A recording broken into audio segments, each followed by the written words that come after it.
Hello everyone and welcome to the final round here at the 2017 Vibram Open.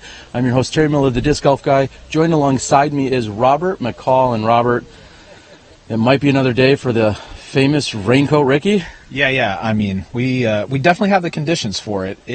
Yesterday was perfect. I mean, temperature was perfect, no wind. I mean, ideal all day. And today has been almost the opposite of perfect. I guess we could have had lightning, which would have, delayed everything. We haven't had any delays, but we have had very wet weather and quite a bit of wind today. And so we've seen a little bit higher scores. I think there's going to be a lot of movement and a lot of separation on a day like today. There certainly is. It's going to be about who is the most prepared and who can brave these elements. Yesterday we saw Gregg Barsby card the ace on hole number 5. Yeah. Although he had a little bit of a roller coaster round. Yeah. He ended up tied for the lead along with Ricky Wysocki at 20 under par. And then coming off the second card was Nate Sexton, who's sitting at 18 under par, and James Conrad, who is hoping to avoid any major slips on hole 1 today, is at 17 under par. And then there's a really good chase card right behind them with a lot of charging players. Yeah, both Paul Macbeth and Nate Doss are 5 back of our leaders right now, and both have been known to play extremely well out here, both past champions. And so excited to see how today goes and to get the action started. Words, They're tough sometimes. Well, it's wet out here.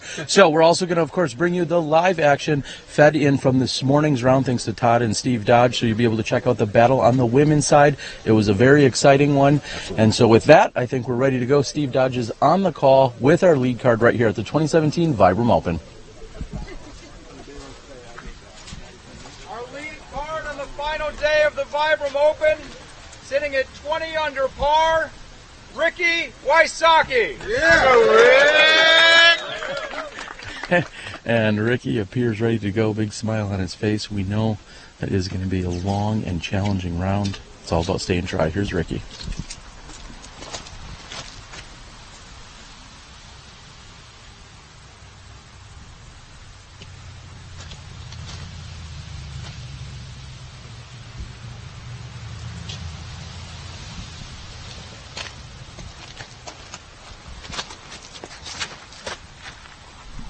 Rick's taken his Fusion Enforcer on a hyzer flip line and has absolutely mashed this tee shot. It is still in the air.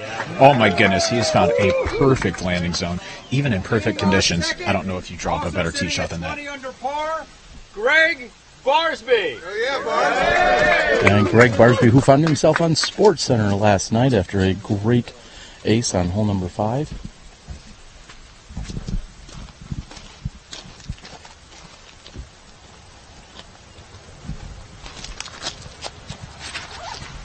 And this is Gregg's star boss that we see him throw a number of drives out here. That's going to have a late hookup to it.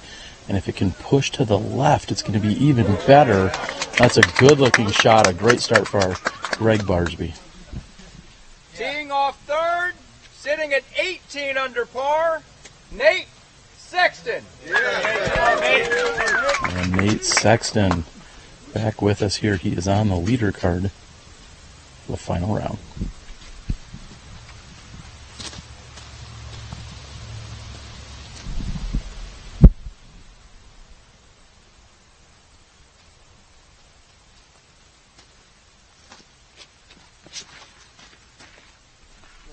And not enough flip to that by Sexton. He's going to be safe. He'll be on the left side, which is, I think, the preferred side to be. So certainly not a bad shot, but he could have used a little more flex. Yeah, and with a forehand like Nate has, if you're on the left side, you can attack the green from over there. So that's the mistake to make. James Conrad.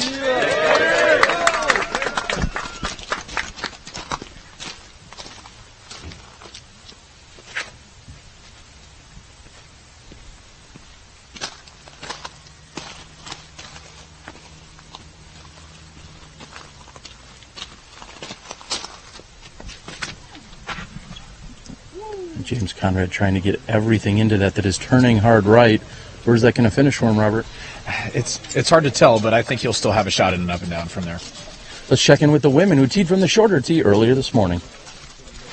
Today's lead card on the women's side in this order: Valerie Jenkins, Paige Pierce, Katrina Allen, and Jessica Weiss. Good luck, ladies. And here we go, the final round at the Vibram Open. It is 57 degrees. It is raining. As you can see, the rain is coming down not quite straight, but these girls are getting pelted. This day is going to be decided by the person who can withstand this weather and consistently play well. All four ladies clear the pond. Paige Pierce and Katrina Allen and Jessica Weiss know they must be aggressive from the get-go to have a chance at catching Valerie, and Paige is aggressive and goes OB on hole 1. Valerie Jenkins lays it in. She's got 20 feet for the par. We'll call that in. And Katrina Allen throws her third shot OB. She'll be carding, well, she'll have a chance at double bogey right here. Katrina Allen opens with a triple. We're moving on to hole 2.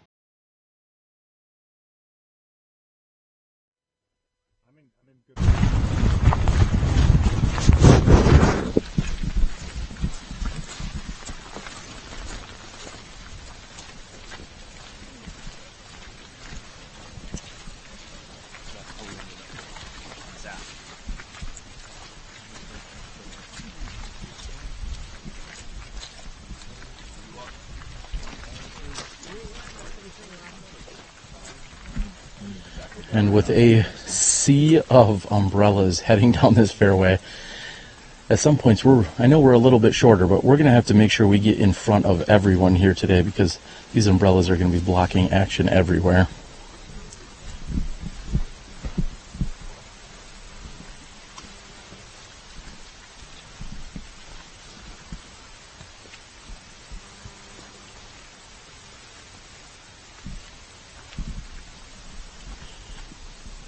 James Conrad is throwing up, and, well, it would be a little bit of a turnover if he goes backhand here. I think he's going to play hyzer to the middle of the mouth. Yeah, absolutely. Just a spike hyzer to give himself an angle into the green. Maybe get a long jump putt, but more than anything, he's just trying to secure his par at this point. And a very smart play. As I was saying, if he were to go and hyzer, that was if he was to try and be more aggressive, trying to get it into the mouth or the gap here on hole 1, but as you just said, Robert, very smart play. Not a great angle from where he was at on that right side, and playing the hyzer just so he can get up and down for the 4 is the good way to go here. Absolutely. Extremely low percentage chance of finding the mouth and staying in bounds from this far back and the right side, so good play.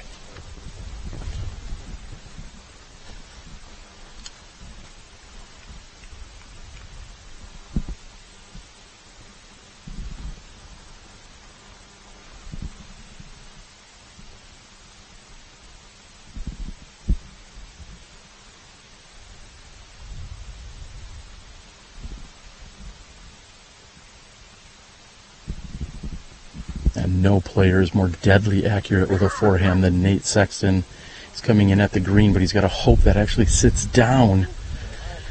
He got some applause from a spectator up the fairway, so I've got to assume he's safe on the green. It was a good shot.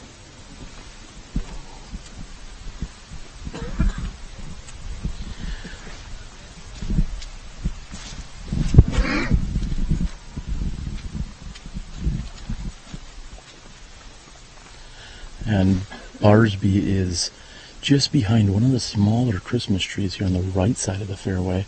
Looks like he's going to have a forehand approach. Yeah, he went aggressive with this yesterday as well and carded birdie. I'm pretty sure this is a banshee he's throwing for this upshot. And you're right, he's very aggressive. He needs that to move to the right. Comes in behind. We're waiting on any kind of indication, and no one officially knows other than the guys standing behind us, who I don't think really know any more than we do. It was tough to tell if that was in fact safe or not. But Ricky Wysocki, what a drive, and what an opportunity to put himself up at least one more stroke here with a birdie. Yeah, huge drive from Ricky, and with a proficient forehand, this is where, I mean, with any shot, this is where you want to be, but for Ricky, I mean, you don't draw it up much differently than this. I mean, he outdrove our other competitors by 80 or 100 feet, and he's got a forehand harp into the green.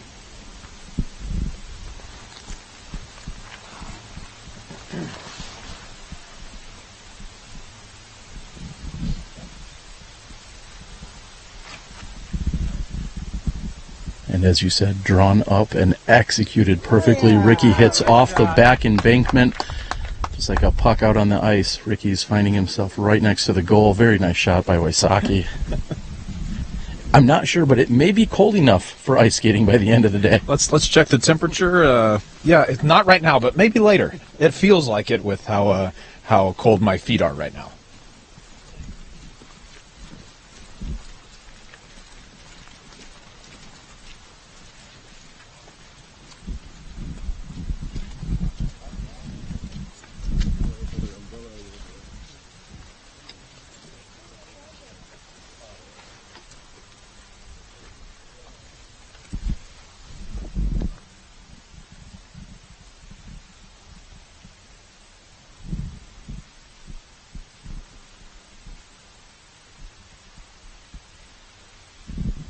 And Conrad has a turnover right to the green, also putting himself within 15 feet. He's going to be playing for a pretty routine par here, and we've talked about it with this new change. Birdies are far less common out here this year. We've only seen actually a dozen or so of them, so it's great that anytime you're carding the par, you're doing just fine here. Absolutely, but I think we also have a couple of opportunities for birdie. I know that Ricky is looking at about 15, 20 feet, and now that we're up by the green, I see that Nate Sexton has settled in bounds as well from a similar distance, and so really good attacking shots by these guys. Ricky didn't need to lay up much. He was in a good spot, but Nate Sexton had to throw a really aggressive line to get where he did, so well played for him.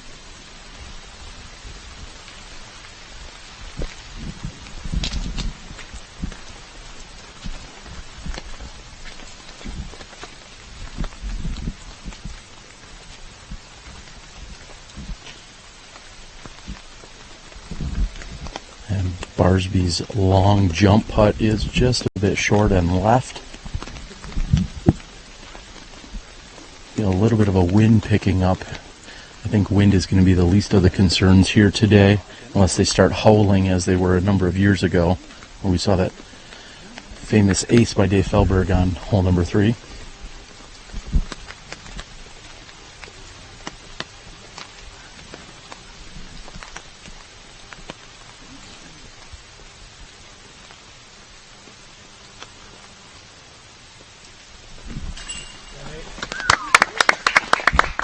No problems for Sexton, short range. Ricky will in fact be able to bring it in the full 1 meter from the OB wall on the left side here on the putting green.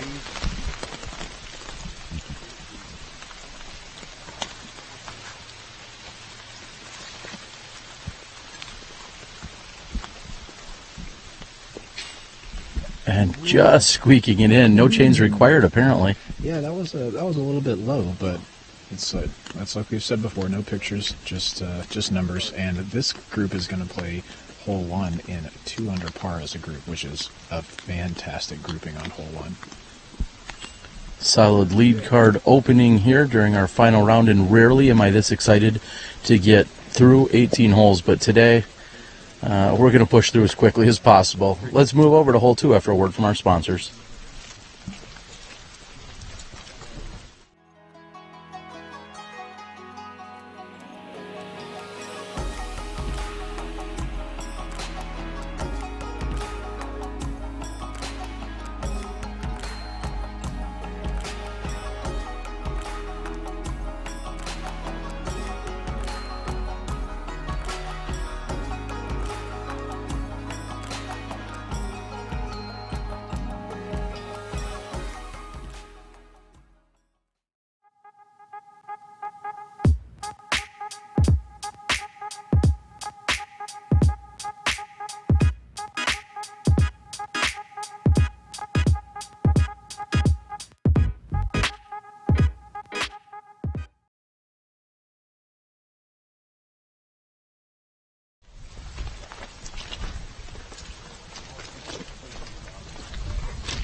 And welcome back. We are here on the tee of hole number 2.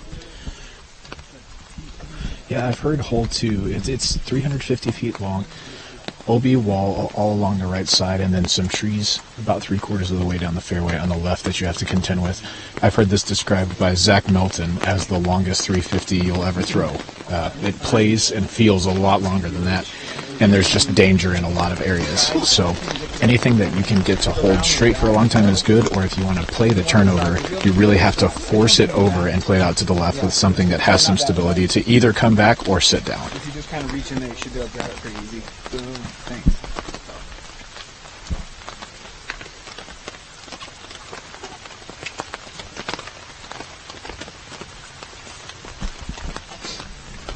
And once the card has all gotten the scores, looks like Ricky Wysocki's caddy will be doing the scores for Ricky.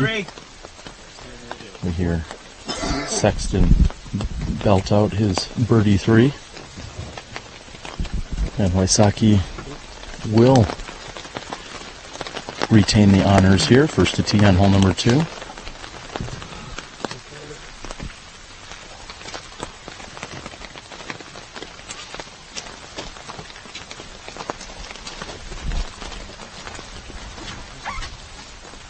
And getting up very quickly is Wysocki, who hits the trees that are found on the left side. It looks like it got a little kick further to the left. There's a lot of little gaps to attack the green from there. He's going to be looking uphill a little more than 100 feet.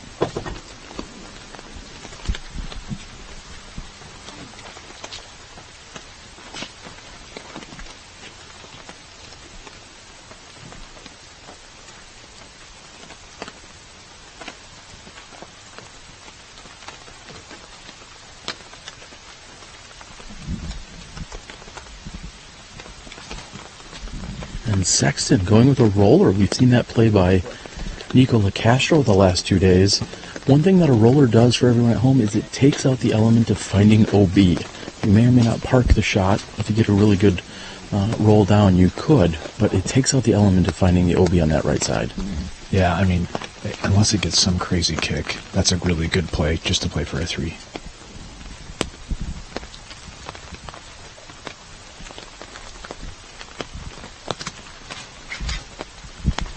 And speaking of the OB, Barsby is heading directly toward it. We'll see if that kicks out. We don't have any formal indication whether or not that carried over the wall. It looks like it may have.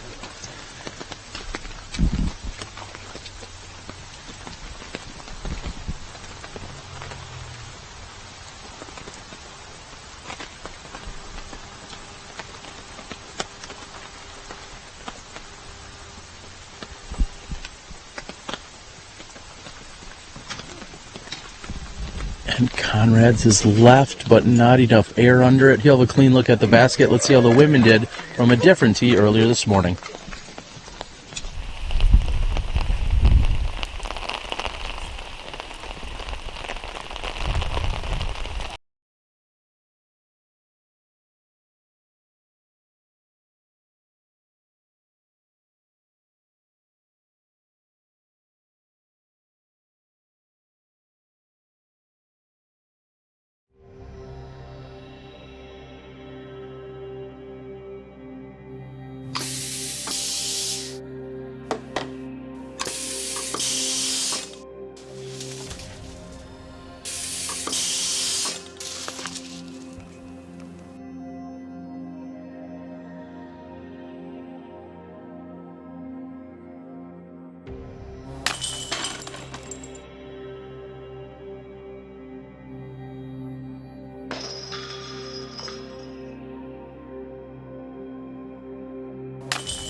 The Mach X by DGA, the evolution of disc golf.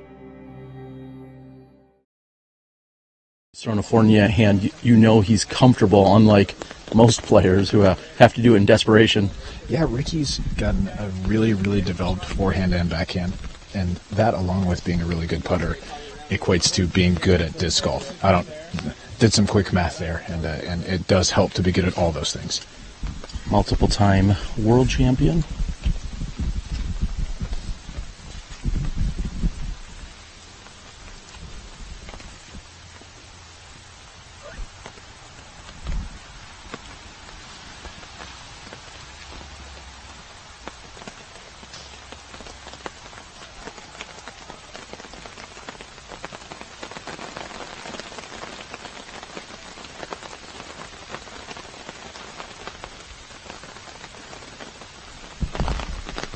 And what a great run there by Greg Barsby, trying to save the par after going OB on the tee shot.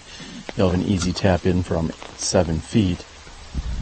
Nate Sexton's found himself in the gully, and really no surprise, because the chance of rolling up and over or through that little ravine are pretty slim. Yeah, you're mostly, if you're doing that play, you're playing for a 3. Maybe you get a nice bounce over the ravine, but that's about it. So this should be a layup. Pretty easy one, I think.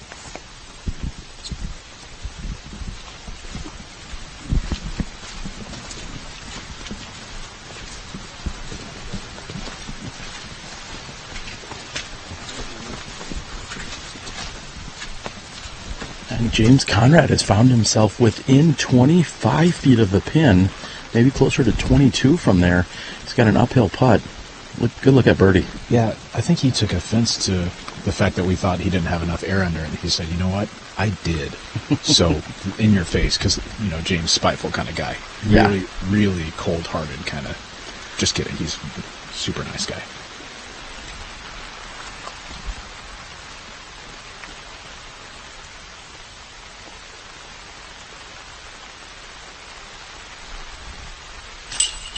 And the rain has picked up and become more steady, not affecting James Conrad.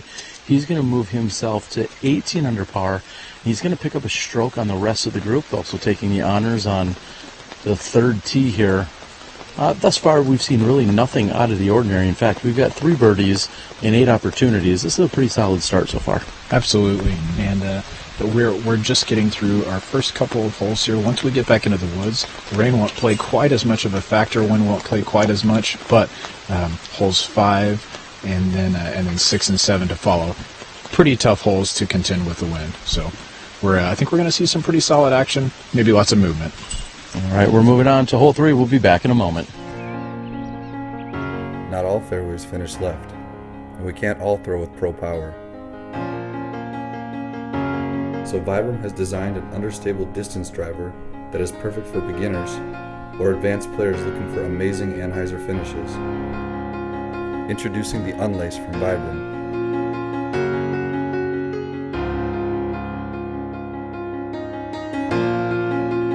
Durability, grip, performance.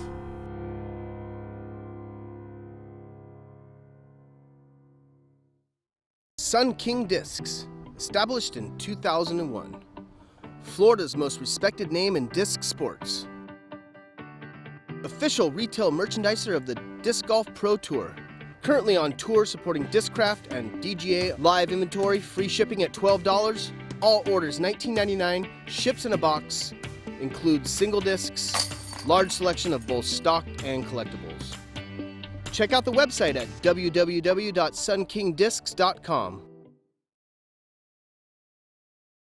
I don't know.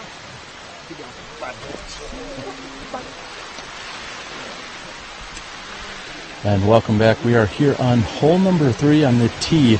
And Robert, something worth pointing out at this point is, although these tee pads are gorgeous and a ton of work, very skilled and detailed work goes into them, one has to wonder, is there any chance of slipping on them? It's somewhere between a very likely chance and extremely likely chance of slipping on these tee pads. Yeah, it's not quite as combed and textured concrete as we're used to, and so we have seen several slips. Not really much that you can do about it. Our players are going to have to either trust their footing and play it as hard as possible. Sometimes they slip, sometimes they don't, or just play a little bit more conservatively with their run-up, be a little lighter on their feet. I really like watching players play in conditions like this because you see whose game is the most adaptable, who can make the best out of difficult situations. Well, thus far, it doesn't seem like we've had any issues with the footwork from any of our competitors. I believe they do something to try and actually address the possibility of slipping. I'm not sure if it's some form of acetone or some other fancy products. I think they might do something, but here's James Conrad.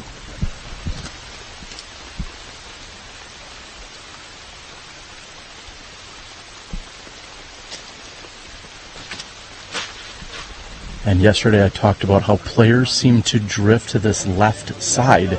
I'm not sure if it's just where the gap is that much bigger. Here's Ricky.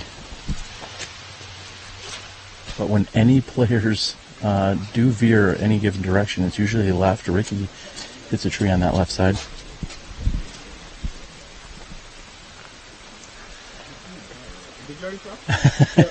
Nate Sexton actually had to turn to Ricky and say, "Did you already throw?" Because he did not see him get up there and very quickly release his tee shot. I believe it was in fact lemon juice and salt that they mix onto the tee pad.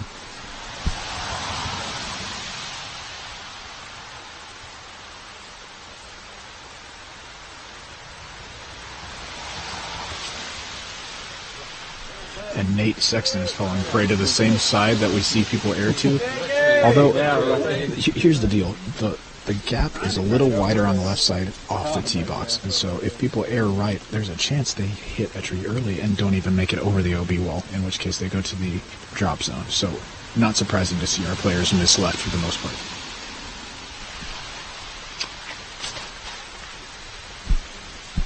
And turning that one over is Gregg Barsby. It's tough to see just how far it's carrying, but let's check in with the women from earlier this morning.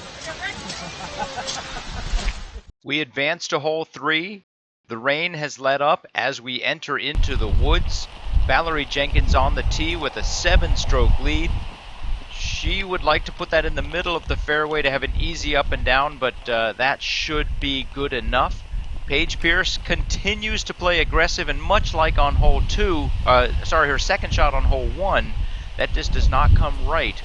She's left about 45 feet out for the birdie putt from the left side. Jessica Weiss's drive also does not come right enough, but it does find a way through. She's got about 25 feet for birdie. Valerie Jenkins leaves that much shorter than she would have liked. Maybe a little tester for par. Katrina Allen pins it. Paige Pierce for birdie off the top. She had 5 or 6 of those yesterday. Another one.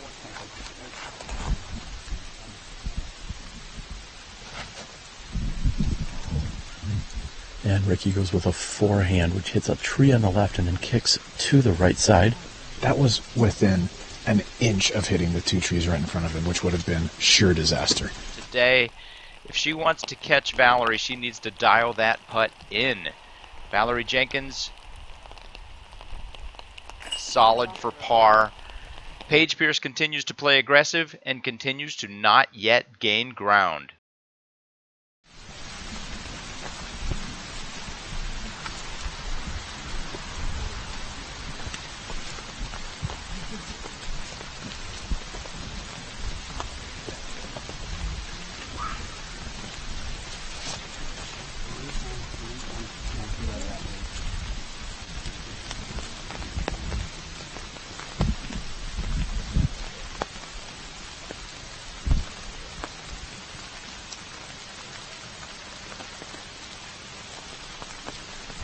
And James Conrad has a walk-up approach shot that he throws with a putter. That looks like it will work just fine to walk away with a par. From the tee box, it looks like the left side is really crowded and awful, but we've seen a lot of players get up and down from the left side, especially if they're farther up like Nate Sexton. So it's likely that he has a couple of gaps or routes to choose from here.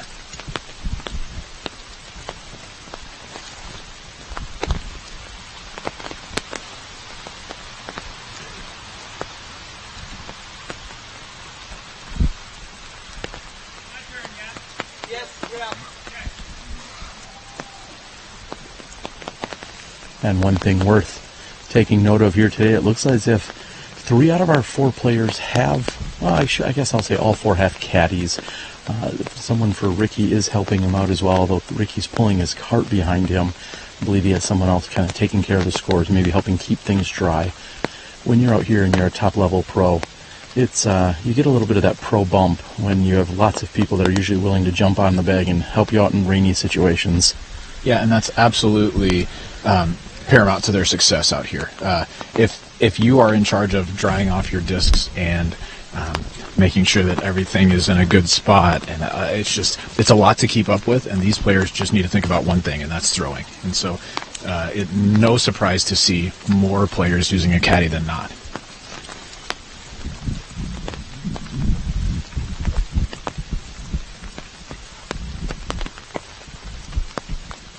And Barsby is just outside where Wysocki's second shot has landed, so Barsby the only player with a birdie opportunity remaining.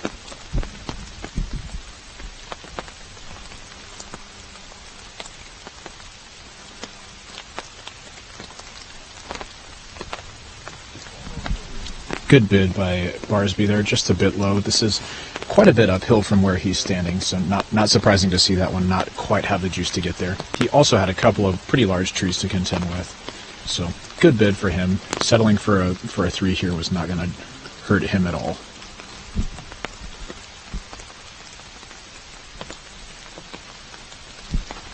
Wysocki, thinks he has it. He starts to run it down.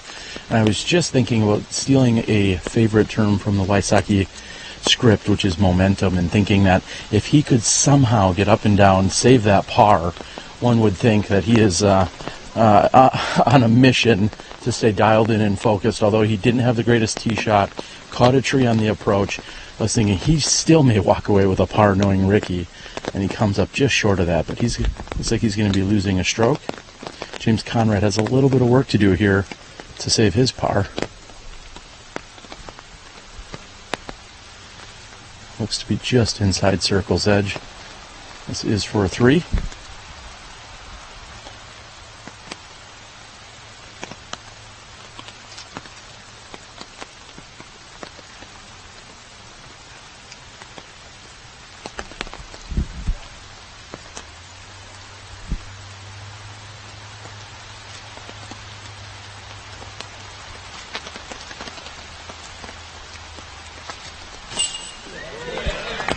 Little bit of a stutter step on that putt from inside the 10-meter circle. Any thoughts on that, Robert? Not really. It's a 3. The 3 is going to be really good today with the wet conditions. Hard to get a tee shot all the way up to the basket. Sexton will tap in. Barsby will do the same, also walking away with a 3. And they will play in 1 over with Ricky Wysocki taking the bogey. We have a very short walk over to 4. We'll be back in a moment.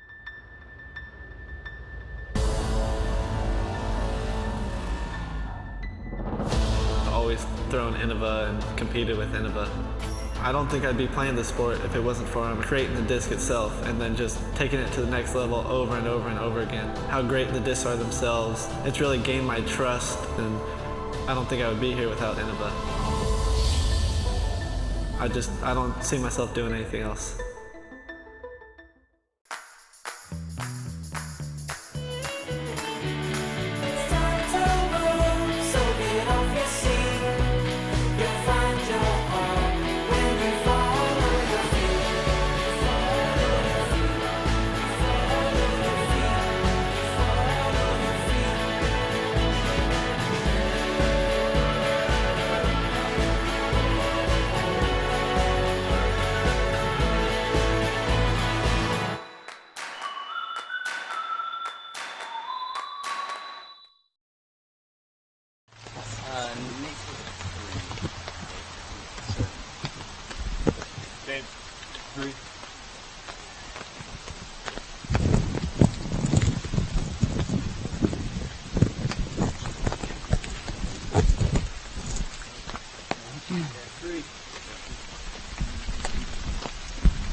And we've talked about it before. This is the shortest hole here on the Maple Hill Gold layout, 250 feet with an incredibly tight fairway.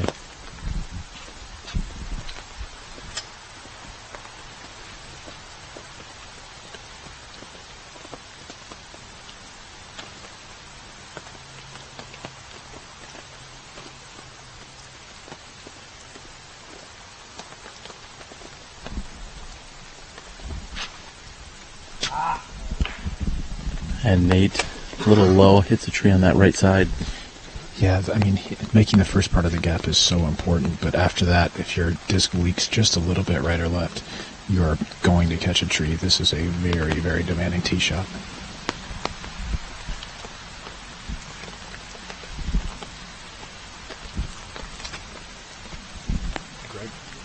Greg Barsby's drive splits the first gap, gets a nice little kick to the right, and has found himself inside circle one, looking at a chance at a birdie two. This will most likely be the first time Nate Sexton does not birdie this hole. And going for alternative fairways we talked about yesterday, out and around that right side by Wysocki. Let's see how the women did A little bit short earlier today. We advanced to hole 4 on this dreary day at Maple Hill. Well, dreary for everyone but Valerie Jenkins, that is. Here's Valerie's drive on hole 4. Very tight, thin gap. She gets knocked down to the right. She'll have a nice soft Annie to get close to the pin to save par. Paige goes way right, gets a ridiculous kick and roll. Finishes about 30 feet left. Wow. Valerie Jenkins' second shot, 25 feet away behind a tree. And Katrina Allen, this is her second shot. Pin high, about 10 feet right. Gets an edge, rolls.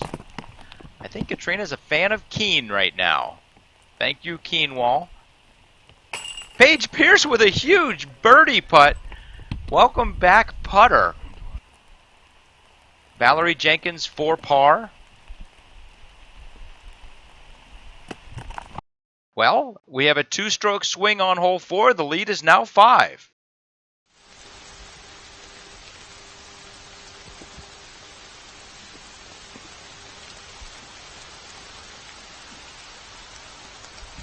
And Nate Sexton approaching from a little over 150 feet. Looks like he's past the basket. He'll have an easy comeback. Yeah, an extremely speed-sensitive shot as we throw down this decline. I bet Nate threw that about 30 or 40 feet worth of power, but it traveled all the way down to the basket and even a little bit deep. So extremely touchy second shots if you do happen to find an early tree on this hole.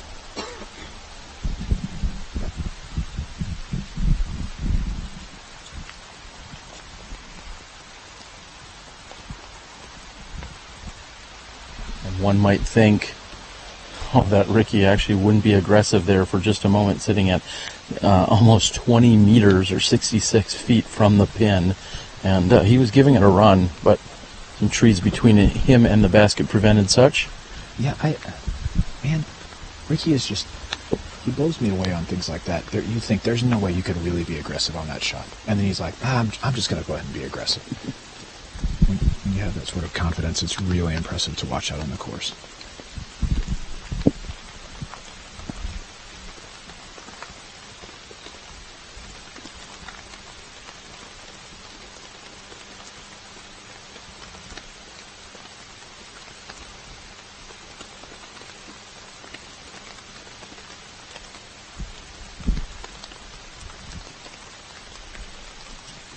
Oh, and James outstretched to the left has a little bit of a turn that gets up and rolls almost all the way to the Keen wall.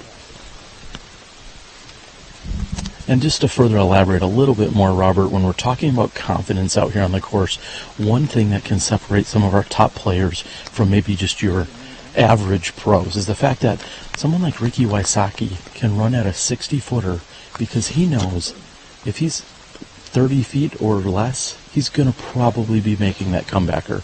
And that's the confidence he's instilled within his game, within his putting stroke. And I got to tell you, if I thought or was almost all but guaranteed I was going to make every comeback putt, I'd probably putt a little bit more aggressive myself, but when you miss a 45-footer and you've got a 28-footer coming back for that par, it gets a little bit more daunting. Yeah, you're absolutely right. And that's when you hear people talk about the importance of working on your short game, that's part of the reason that we talk about it, is when you're somebody like Ricky, and you can basically just count your 28, 30-footers. Yeah, you're not afraid of any putts outside the circle, because if you miss, you're not going to go 30 or 40 past. James Conrad got a little bit of an unfortunate roll here, but he does have a clean look at the basket between a couple of trees. He's going to opt for a straddle stance and be putting approximately 25 feet back up the hill for his look at a par 3. As you see him wiping off his disc, everyone's going to do their best here to keep both their disc and their hands dry, and it's going to be a challenge throughout the round, especially as your towels and your shirts get wet as we carry forward.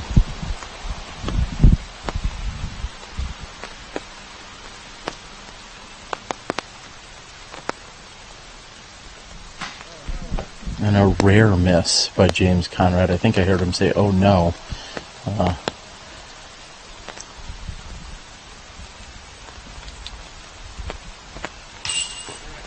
And a great up and down for Ricky.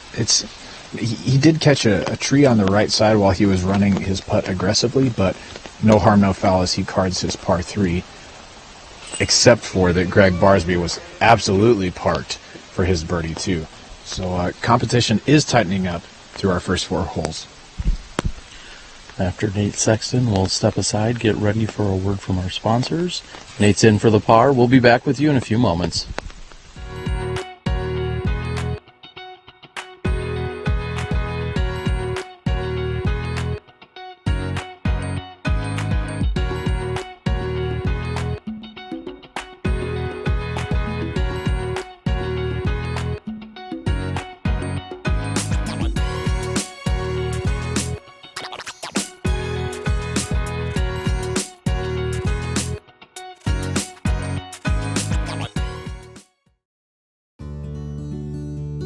Tempercraft USA.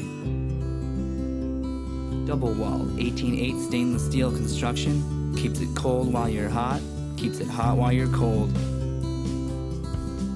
Get your customized growlers, tumblers, and sports bottles with a lifetime warranty and 1% back to the planet. Tempercraft USA. Temper your thirst.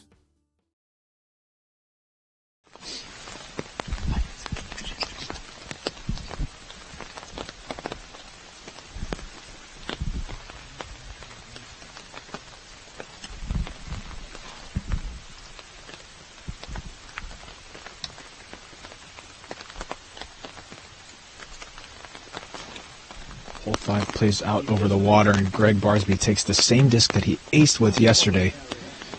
Nice green. Awaiting applause, and he finally gets some. So Barsby should be inside the circle putting for birdie 2. It won't be an ace today, but nevertheless a good shot.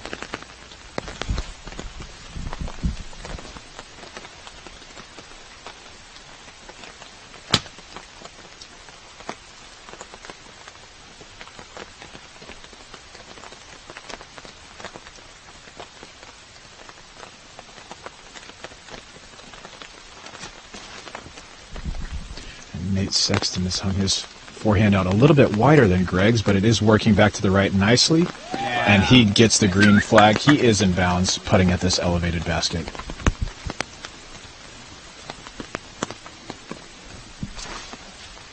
Ricky Wysocki has opted for a lucid felon, which is tracking beautifully at the basket, and he gets groans from the audience as he nearly aces, but we'll have to settle for a likely birdie 2. Boring on this hole is what I've heard. You want to make it first time.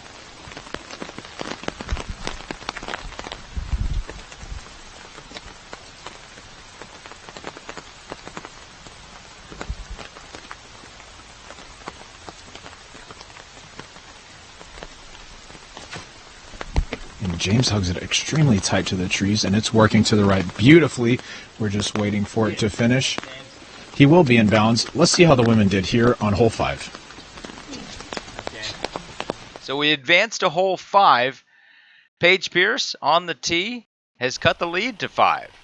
I guess out here at Maple Hill, any given day, any given hole, we can have a 2-stroke swing. Paige Pierce with a beautiful drive through the safe route. She'll have a look at birdie, and Valerie Jenkins off an early tree has a very difficult second shot. She pulls it tight. She's got a difficult third shot. Paige Pierce is actually in circle 2, and Valerie Jenkins doesn't get there until her third shot. Here's Paige Pierce for birdie. That's fun. She was actually running that. It didn't fly the way she wanted it, but she was running that. She's playing aggressive all day. Katrina Allen misses the birdie putt. Jessica Weiss for birdie. A great run by Jessica Weiss. Let's see if Valerie can save the bogey. Just lose 1 stroke to Paige. Off the cage, another 2-stroke swing. We are down to 3 with 13 holes to go.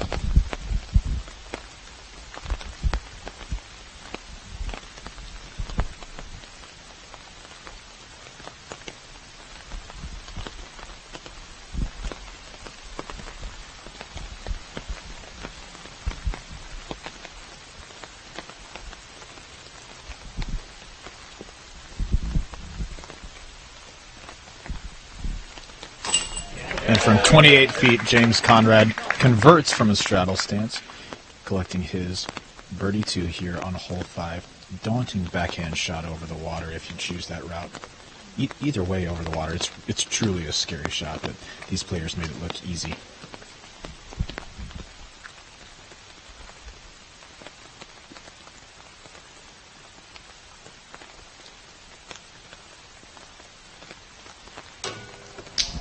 And Sexton with a rare miss from inside the circle's edge, this elevated basket. And it looks like this hole has continued to haunt him throughout the week.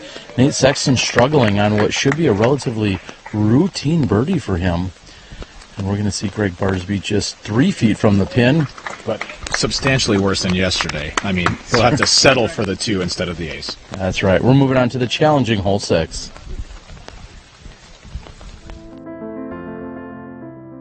For driving with power or into a headwind, Vibram designed a distance driver with amazing glide and a strong, predictable fade.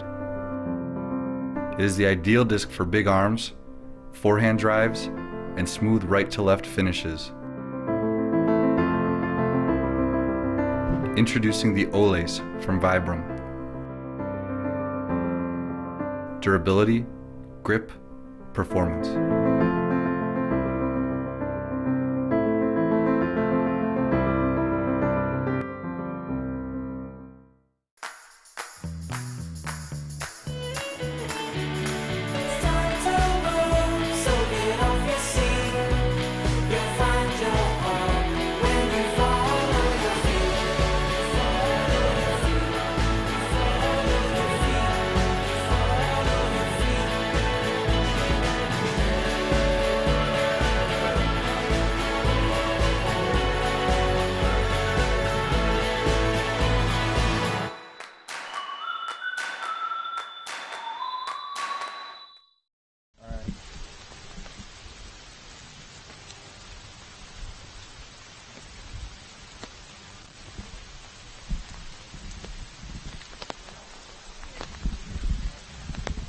And welcome back, everyone. We are here on hole number 6.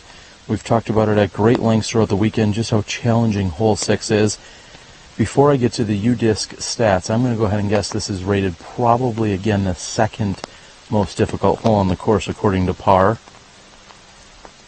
Of course, again, you can find all stats and scoring information on udisclive.com, and sure enough, it is rated the 2nd most difficult, coming in at an average of 3.69.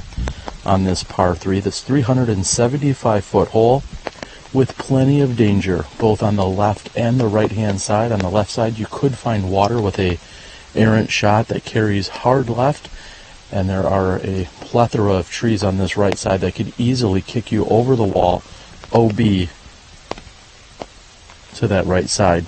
And even more importantly, if you go OB right, you are all but guaranteed a very, very difficult second or third shot. Greg Barsby's opted for a flip-up forehand with his Scorpius.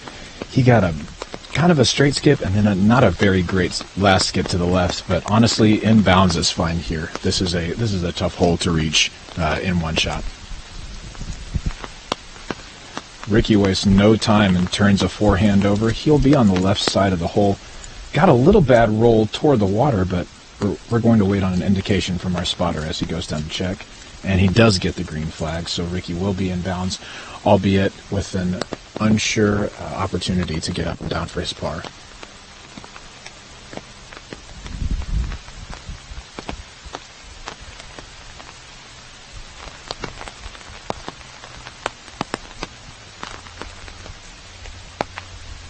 James Conrad takes a turnover rock, actually more of a hyzer flip rock, straight down the left side gap. It appears he's probably gone just a bit too far to have a clean look at the basket on the short side and not quite far enough to have a clean look on the long side, but he's covered almost all of the fairway. Great tee shot right there. I'd go ahead and bet that Nate Sexton's going to be throwing, of course, a forehand here. Earlier in the week, we saw Ricky Wysocki with one of the rare birdies found on hole number 6. He had thrown a forehand to within 10 feet of the pin during the second round, or correction, during the first round. There's just so much danger on this tee shot. I mean, it's a tight gap, but then OB right and then one bad kick left, and you could find water. It's a very, very daunting tee shot. Sexton is extremely comfortable with this forehand, and he catches a tree maybe 80 feet off the box. Let's check in with the women from hole 6.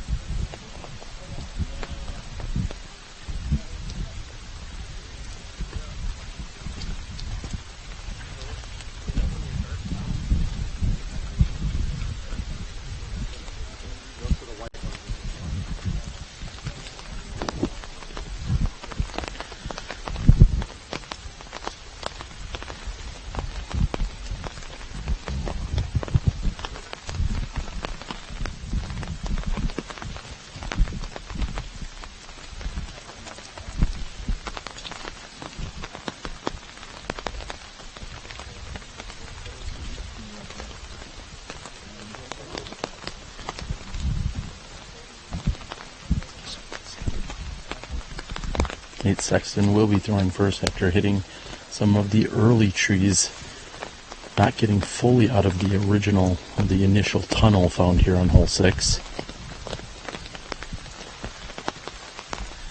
Nate Sexton is now officially back on tour. His wife and newborn, they're all loaded up in a new RV and traveling around the country.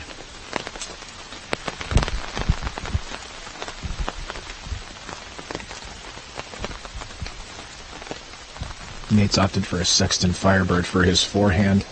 It was on a perfect skip angle to get up to the basket, but catches the tree on the left side. Now we'll check in with the women here on 6. We advance to hole 6. Valerie Jenkins has gone bogey, double bogey. In rounds 1 and 3, Valerie carded a total of 2 bogeys. She's eclipsed that already this round. Paige Pierce plays it relatively safe, gets a decent kick. She'll have a funky look for up and down to save par. Valerie Jenkins, again, not good off the tee. She is struggling right now. Here is her second shot. She leads the tournament by 3. A third of the players go OB here on hole 6. Here's Katrina Allen challenging the OB and making it no problem. A great par save by Katrina Allen. Paige Pierce lays herself up perfectly for a par. And here's Valerie Jenkins for par to not lose another stroke. If she misses, she is only up by 2.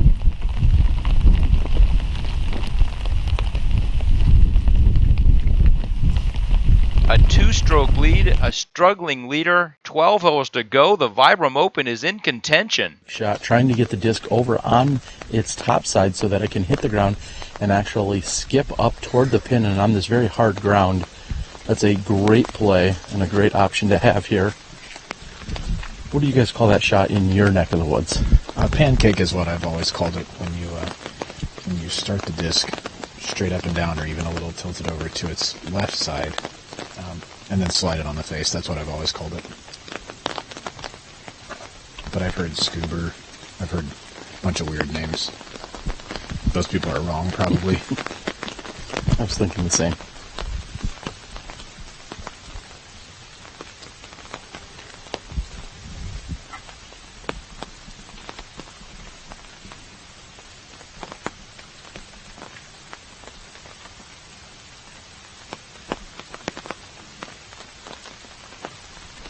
And a compacted forehand there by Gregg Barsby. You can see that he couldn't get his full arm extension. In fact, he kind of just had to wiggle his wrist a little bit to try and release that. He was pinched up against the trees, and as a result, he hits a tree approximately 35 feet in front of him, and then it rolls back 15 to 20 feet. So he has a net gain of no more than 20 feet on that shot. Yeah, that was a brutal roll away. If it just sat down after the first tree it hit, he's probably just outside circle one's edge, but as it stands, he's sitting at maybe 45 or 50 with a likely obstructed view at the basket.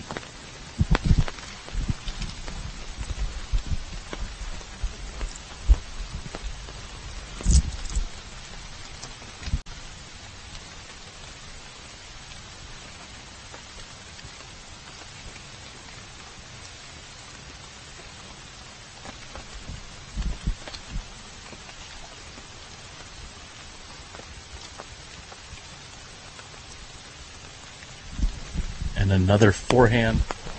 Oh, and Barsby almost completes the hero shot to save the par. And James Conrad has seen at least a half dozen shots thrown before he's able to approach his life for the first time. Yeah, as we said earlier, just a really pure tee shot from James. It looks like he has traveled far enough to have a straddle or an Anheuser putt at this basket. As if, looks like Nate Sexton actually still has to throw even before James can get to his shot.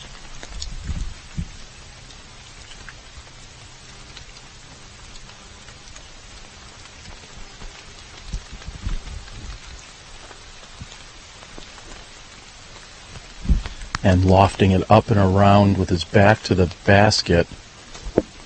Looks like Nate Sexton's going to walk away with a bogey 4. And this hole is proving why it is the second most difficult hole to par. James Conrad is going to see if he can maybe pick up 1 or 2 strokes on his cards mates here. This is a long birdie attempt, about 45 feet.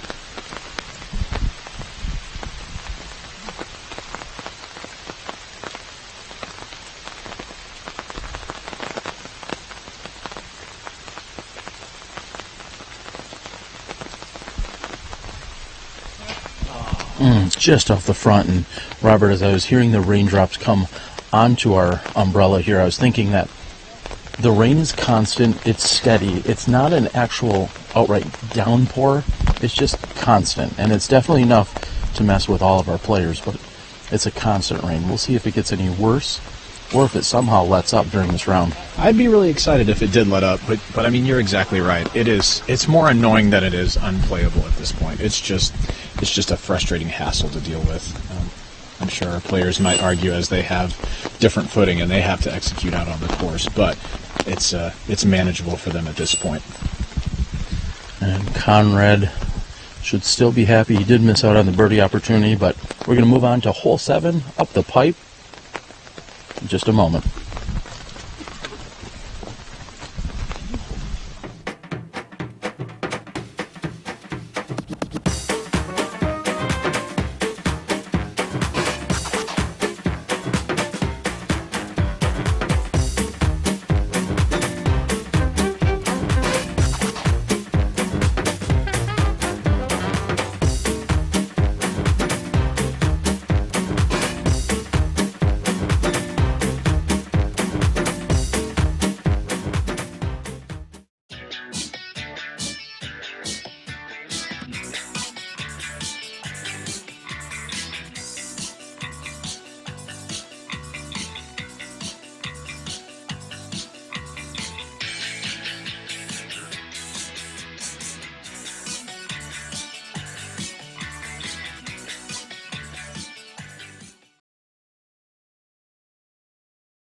And Robert, we are here in the very tight bottleneck that is found on the tee of hole number 7.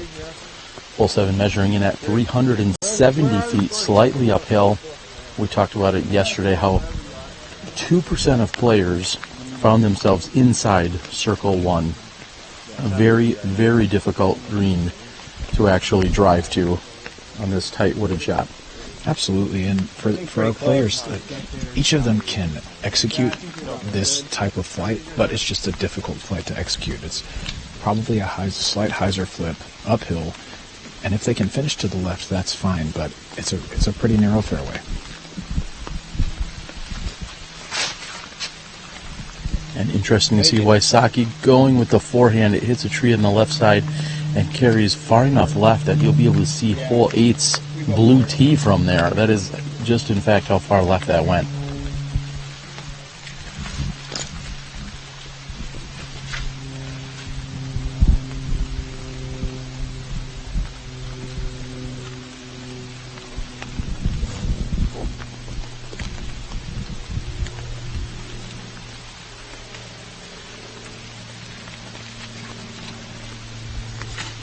James Conrad has put a beautiful move on his star T-bird. Gets a straight, actually a bit of a right skip. He's likely put himself right around the circle's edge, but he's accomplished the more difficult part of the hole, which is nailing the drive. Great shot by Conrad.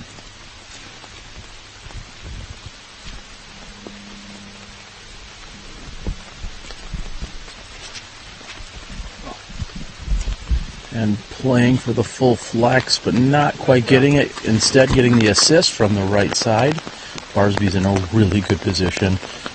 You cannot underplay just how great that kick really is to keep him right in the center of the fairway for a relatively routine up and down.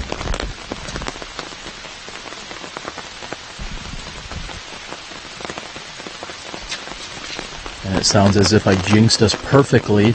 As we feel the rain get harder, let's check in with the women to the shorter basket on hole 7. The temperature has actually dropped to 54 degrees. New England has some of the hardiest disc golf fans in the country. We advance to hole 7. Paige Pierce has closed the lead to 1. And that is not the way to close it to 0. She is well off to the right. She might have a look up another alley at the pin. We will have to see. Valerie Jenkins on the tee.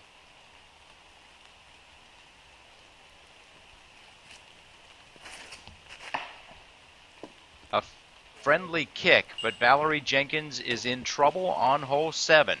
Her second shot, she pulls that well right. So after the first hole, Valerie Jenkins was in the lead, tied with 8 other people. After the second hole, she was tied with 2 other people. By hole 6, she was in the lead all by herself.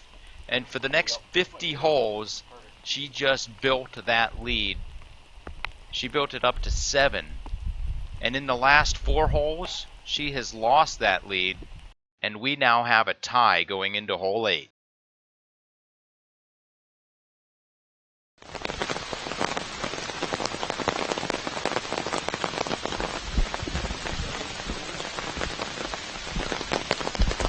And right now it looks like both spotters and a little confused as to where everyone is standing and what's going on.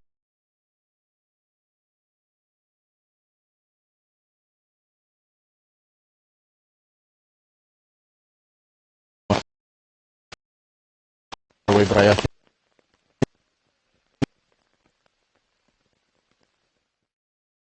confusion going. Get kicks that just carry a long ways away.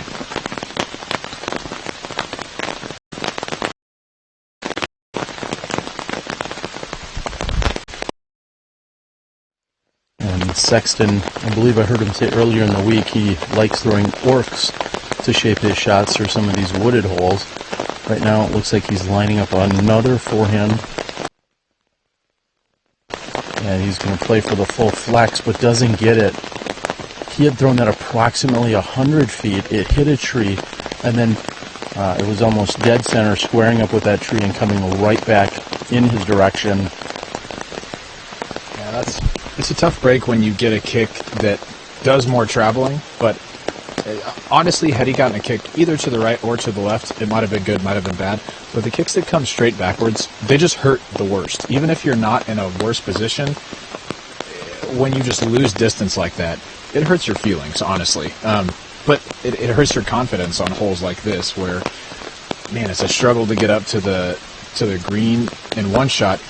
It's definitely a struggle to get up in two, and when you're off the fairway. And for Nate Sexton, he's just found himself in another difficult spot with honestly a similar shot, just a few feet closer to the basket.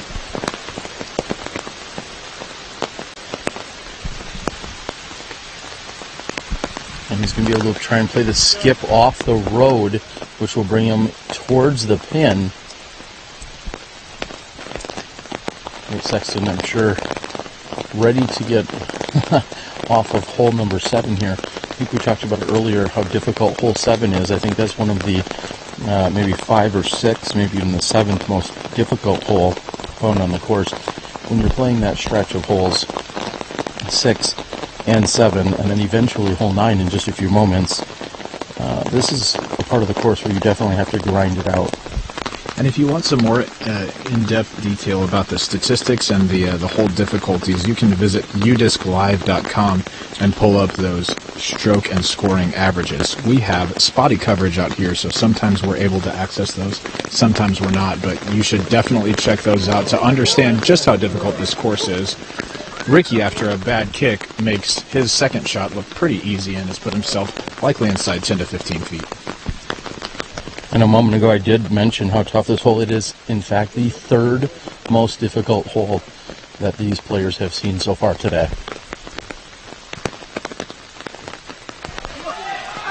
And Barsby almost throwing one in from downtown Worcester. I think that's how it's said anyway. Worcester? That's right, Worcester. And when we were renting our car, Jeremy Rusko and Bobby Brown, both of Dynamic Discs, I had a bit of difficulty pronouncing the names as the locals do here, so we got a good laugh at that. Maybe just call them up sometime and say, spell out the word, and say, hey, how do you pronounce this? You'll get a good laugh out of it. Well, you guys also refer to Target as Target over there in Emporia, do you not? Yeah, because we're fancy, and so that's what we do.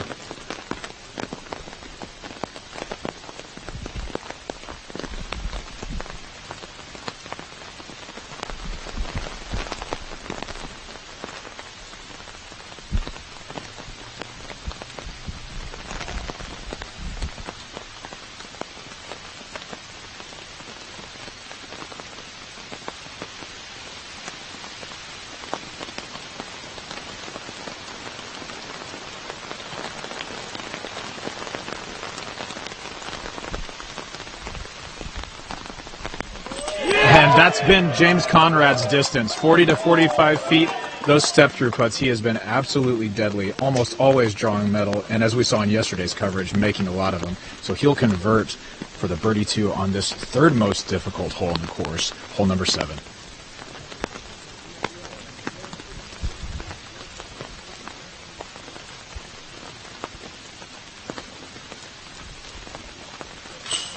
And after some difficulties on the right side of the fairway, Nate Sexton puts in for his bogey 4. Wysocki able to get up and down a lefty putt. Holy cow, seen exclusively here on Smashbox Live. We'll be back with hole 8 in just a moment.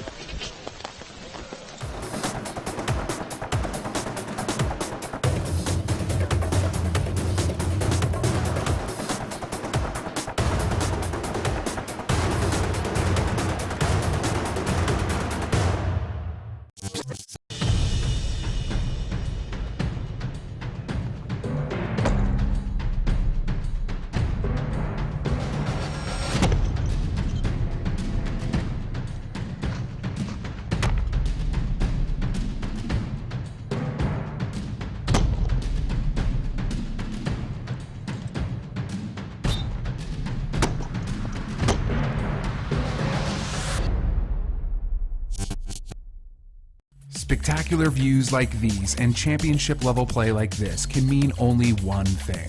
It's time for Fall Fest at Smuggler's Notch Resort. 2 days of disc golf, craft beer, mountain biking, and rock climbing. Featuring live music from Cat Wright, Red Barat, and more. Also the 2017 Discraft Green Mountain Championship, the biggest disc golf event in New England. Special group rates on lodging are available. Call today and stay while you play.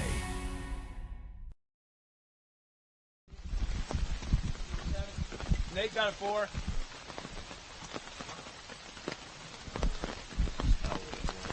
And after a great birdie on hole number 7, James Conrad will take the tee here on 8.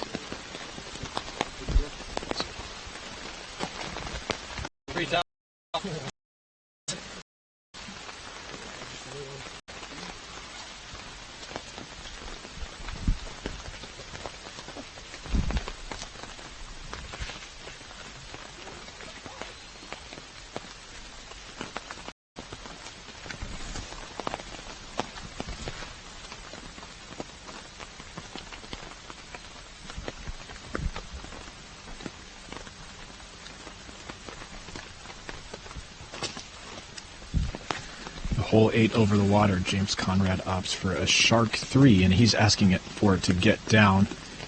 It does get down just outside the circle. One of the, I guess, lesser thrown discs than the Innova lineup right now, but James Conrad absolutely makes it work. Ricky opts for the forehand going out to this left side. He's going to play this hillside, hopefully, and he'll find himself inside the circle. Looking at a birdie putting downhill. Gregg Barsby's going with the forehand as well.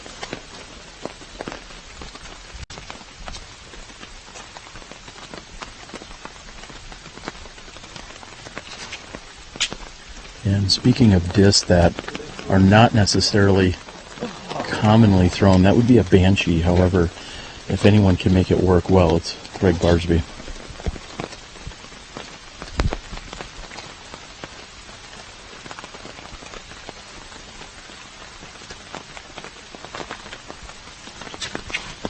Barsby's effort comes up short and finds the water. Looks like Nate Sexton's trying to dial it in. Fights to the trees.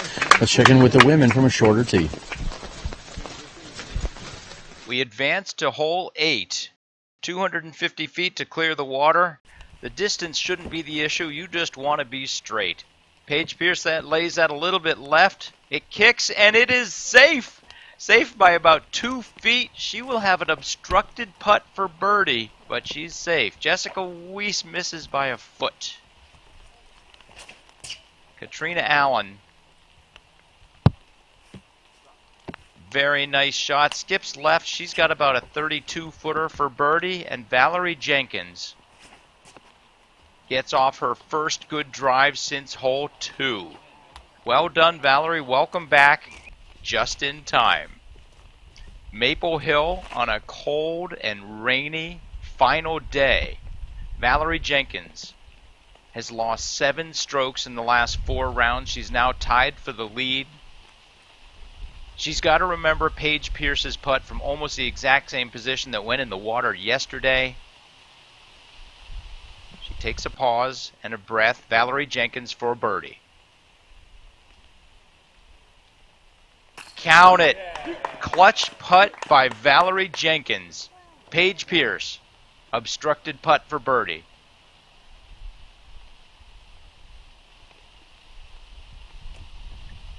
And Valerie Jenkins takes the lead right back.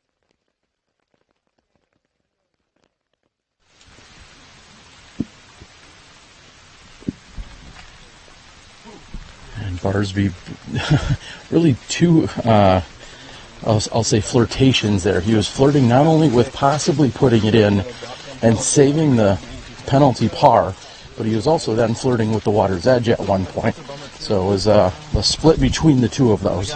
That was an extremely aggressive, now third shot with his penalty throw for Gregg Barsby, but he's trying not to lose as much ground as possible as he can on this hole.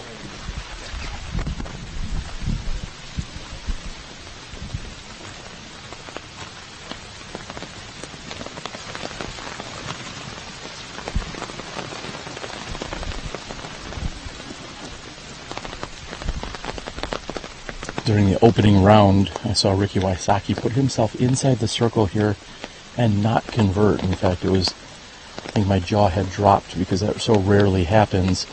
He's just inside that same spot that I found him here on Thursday. But first we'll have James Conrad throwing from just about circle's edge as well.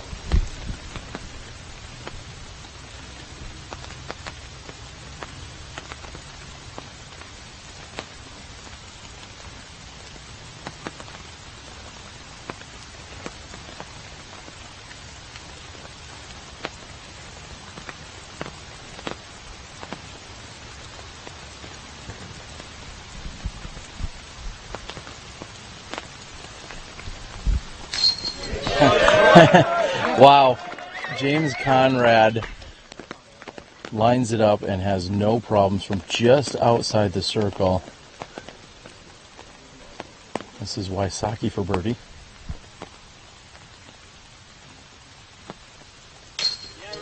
Again, low wind to speak of. We are dealing with the constant rain, but relatively low wind conditions out here.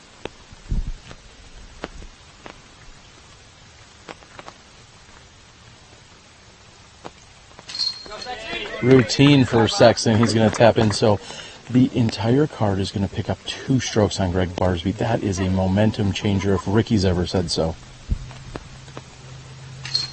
We're moving on to the toughest hole according to par on the course, hole 9. We'll be back in a moment.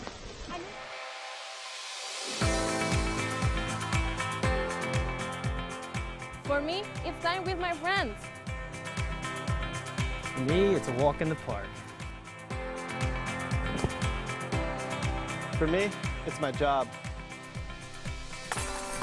For me, it's fun.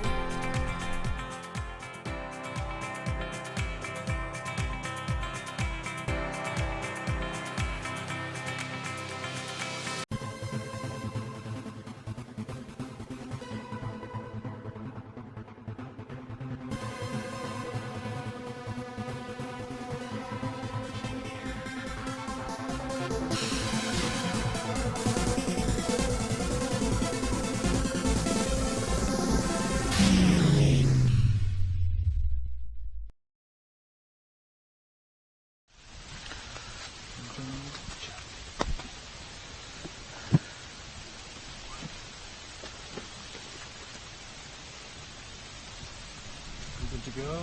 Yeah, we're good. We're all good. You got scores, doesn't he? Yeah, there's the scores, but I don't know where Gregg is. He's there. Just follow. And we're back with the group here, confirming that we're all good to go. We'd like to thank all of our groups throughout the year who have so patiently waited anytime we've made sure to run any assets or words from our sponsors. Yeah. And our lead card has somewhat become accustomed to the somewhat needed pace and flow that can be found here when playing on this lead card.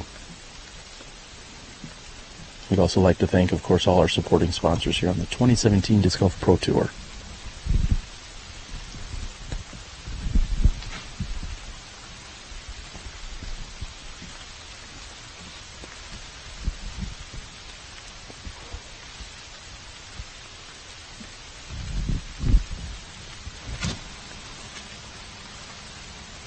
Come on. Come on. Gosh. That's so good. Yeah, so far left. That one you gotta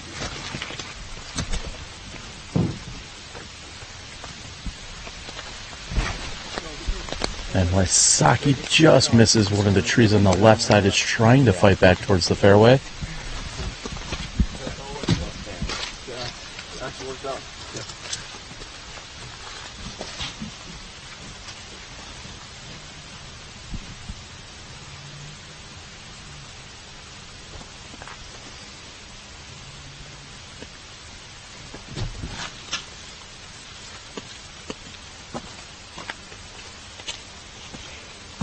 Nice, Nate. A little too far right, I think, but we'll see. And that is on the right side, near the trees.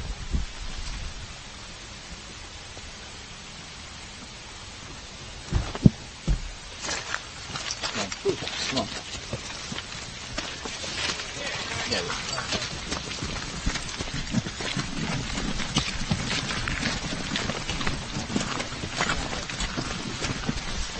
We advanced to hole 9, very challenging par 4.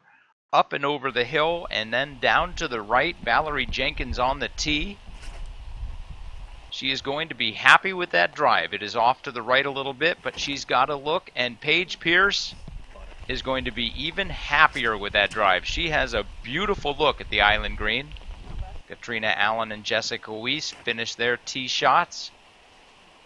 Let's go see how Valerie approaches this second shot onto the Peninsula green. That keeps turning. It does not. It kicks OB. Valerie Jenkins will have a long putt for par. Paige Pierce, second shot. Can she set herself up for birdie? Lands in the wood chip, skips well past. She has a very daunting putt towards the water. Valerie Jenkins for par. So Valerie will be carding the bogey. Paige Pierce lays up her birdie putt. We are all knotted again through 9 with 9 to go.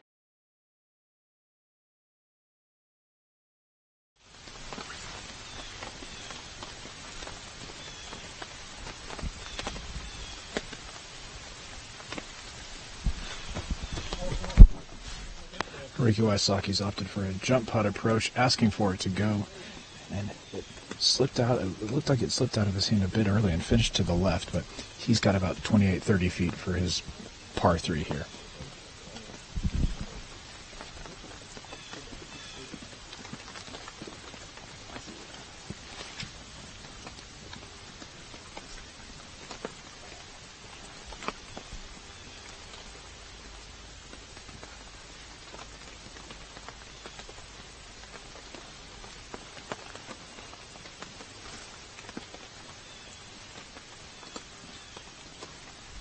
James is able to step through with his backhand, and it's coming in at the basket. It gets a little action off the ground and goes right past it. He'll have a 25 or so foot comebacker. Yes, but a daunting one at that. The rock, I guess, retaining wall that forms the edge of this island is only about 10 feet from the basket, and from James's perspective, he'll have a difficult decision to make whether he decides to run that putt or lay up and take a bogey 4 here.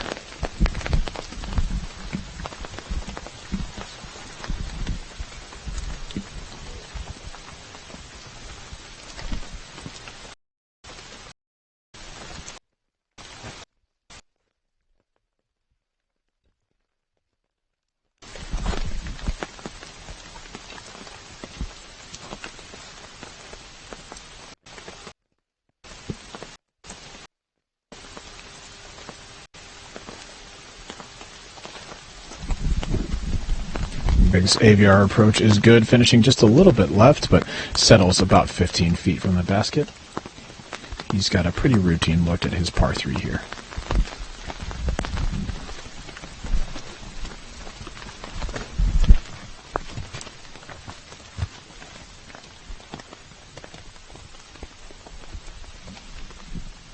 And Sexton finds himself on the right-hand side. He does seem to have a look at the basket from here.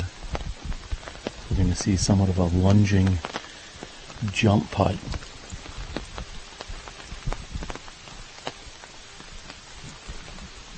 And with his dart, he's doing just that. What a solid approach there by Nate Sexton.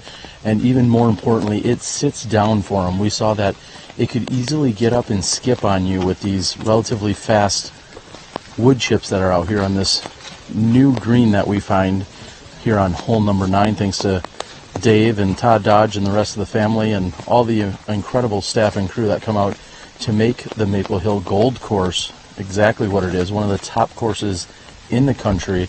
And this is a new addition. I know you haven't been here in the past, Robert, but this wall that's been built up for this green is just a really nice finishing touch here on hole 9.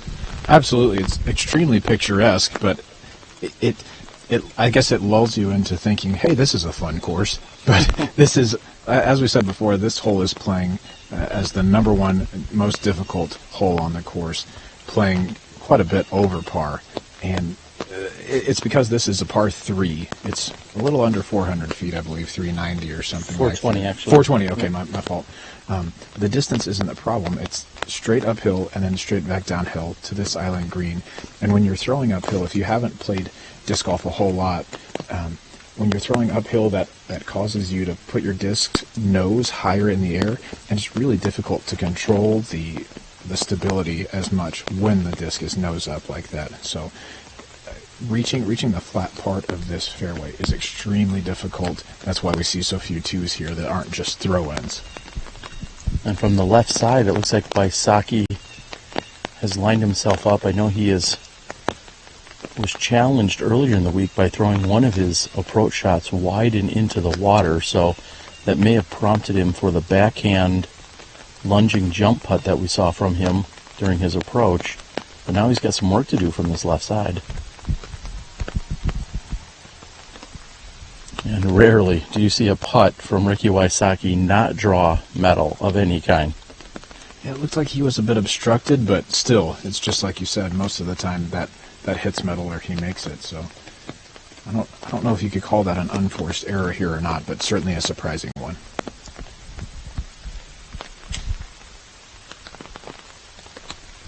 What's not surprising is how comfortable the upper park disc golf bags are. So if you need to go out and get yourself a bag, put on your back for those long rounds out here at Maple Hill and beyond, please do so. Find yourself an upper park bag. And if you already have an upper park bag, maybe you need a Zuka cart, who are also a proud supporting sponsor here on the 2017 Disc Golf Pro Tour.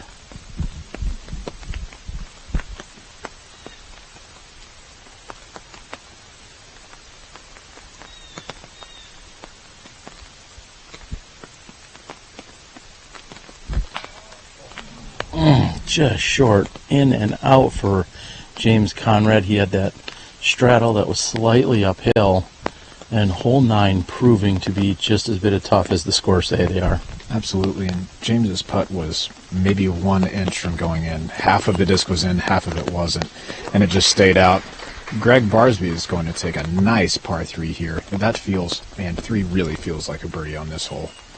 Wysocki will tap in. We hear a monstrous roar.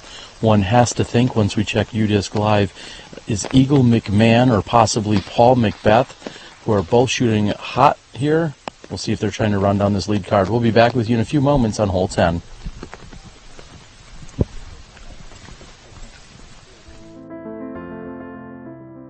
For driving with power or into a headwind, Vibram designed a distance driver with amazing glide and a strong, predictable fade. It is the ideal disc for big arms, forehand drives, and smooth right-to-left finishes.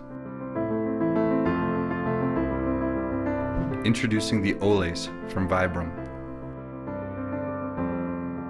Durability, grip, performance.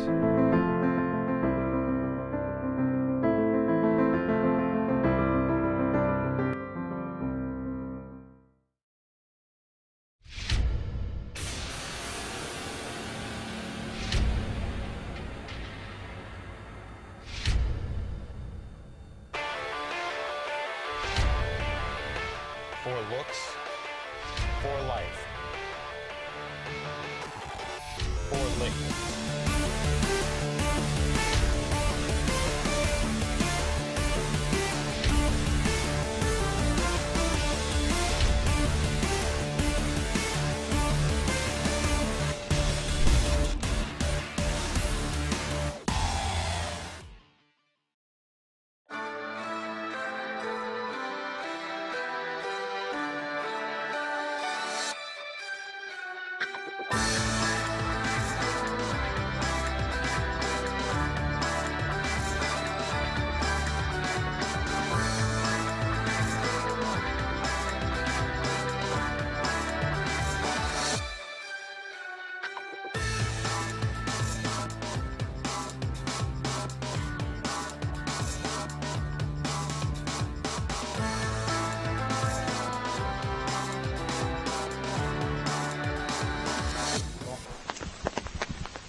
It's okay, Robert. Yeah. All right, we're live. We're good.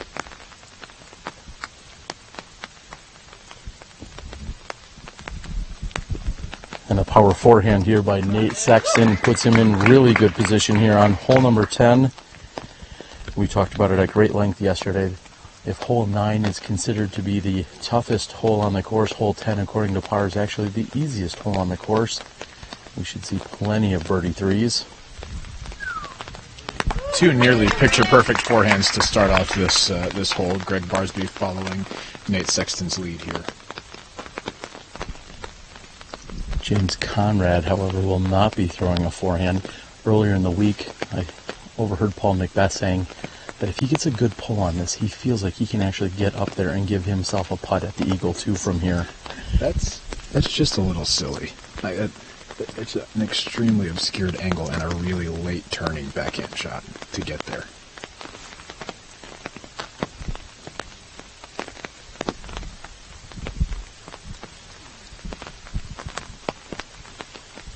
And not only do you need the power, but you need a great angle as you come in, because anything with too much turnover on it may catch an edge and actually cut roll or roll back down the hill.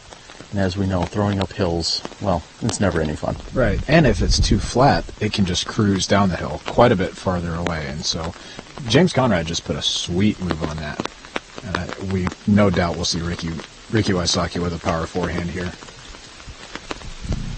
And Quickie Ricky up to throw. Let's check in with the women from hole 10. So we move on to holes 10, 11, and 12. Maple Hill's Amen Corner, all par 4s, all long distance. Paige Pierce has an opportunity to, well, wish she had a better drive. Valerie Jenkins on the tee. Valerie puts that in very good position, a beautiful left to right curve. Here's Paige's second shot. That pans off right. She's going to have about 25 feet to the elevated basket for birdie. Valerie Jenkins.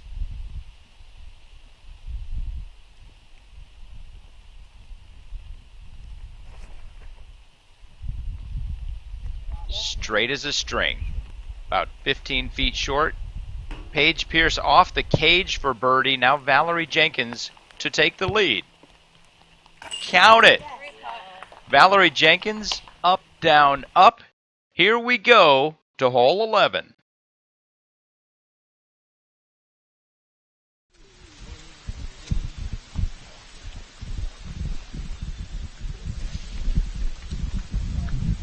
And welcome back to hole 10 out here at the Maple Hill Disc Golf Course at the 2017 Vibram Open. Hole 9 is played as the most difficult hole on the course all week, and hole 10 has played as the easiest, what some people might call a soft par 4, more of a 3.5, where it's not likely that we'll see any Eagle 2s, but very unlikely to see numbers much higher than a 4. A lot of our pro field will be taking 3s on this hole.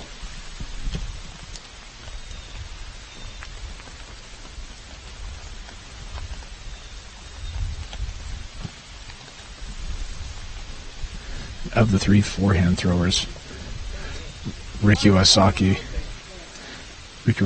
was the tightest to the trees. So he is closest to the pin, but has a little bit more difficult angle.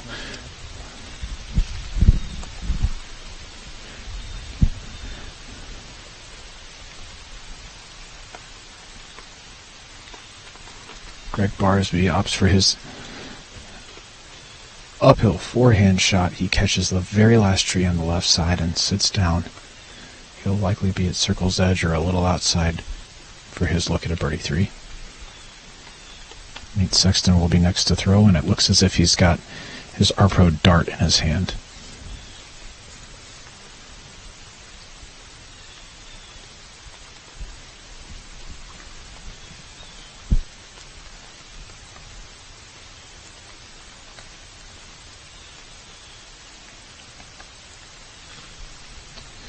Nate's shot doesn't have hardly any turn on it out of his hand, and he misses pretty wide right of where he was aiming. That's going to be just at circle 2's edge, so about 66 feet away from the basket for his look at a birdie 3.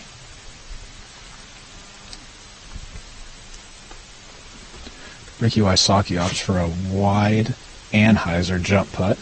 to put himself inside the circle. He does garner some applause from the gallery at the top of the hill. Standing down at the bottom of the hill, it's really difficult to know where your disc lands, because if it's still in the air going by the basket, it could be right by the basket, it could be 30 deep, it could be a few feet short. So our players really have to determine their speed control and their angle ahead of time and really execute.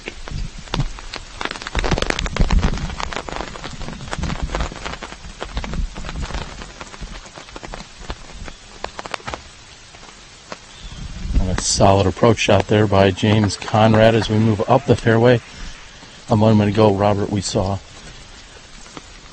the approach shots by Nate Sexton, and I got to say that seemed as if that might have been a little bit of an unforced error, also very uncharacteristic.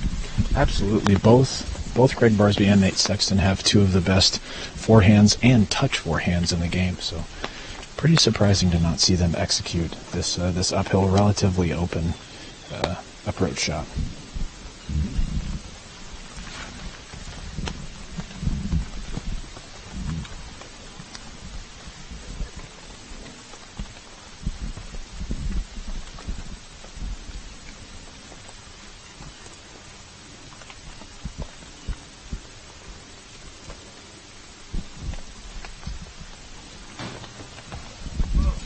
And a run there by Sexton. However, he's going to walk away with a par 4 here on hole number 10.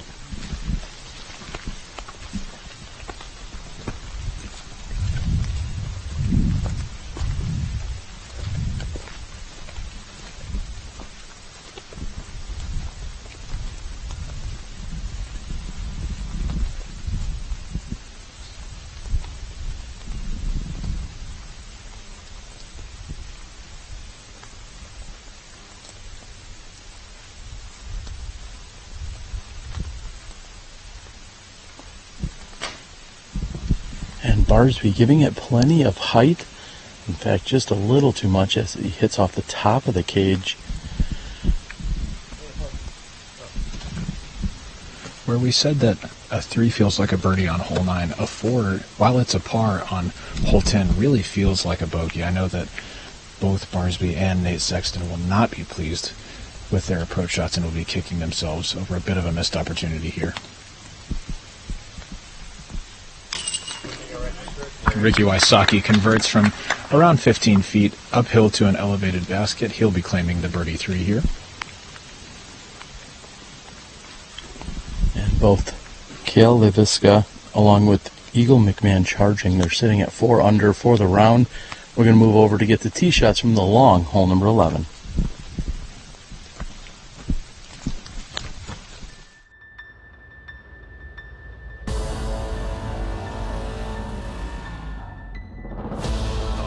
Thrown Innova and competed with Innova. I don't think I'd be playing the sport if it wasn't for creating the disc itself and then just taking it to the next level over and over and over again. How great the discs are themselves. It's really gained my trust, and I don't think I would be here without Innova. I don't see myself doing anything else. This is Dan, and this is Tyler. Dan and Tyler like disc, and they like beer, so they combine them in a rigorous scientific process. Disc Golf, a card game that challenges your disc skills, drinking ability, and your friendships. With 3 categories and over 50 individual cards, mix and match. Get rid of cards you don't like, or make your own rules. Disc Golf is truly American.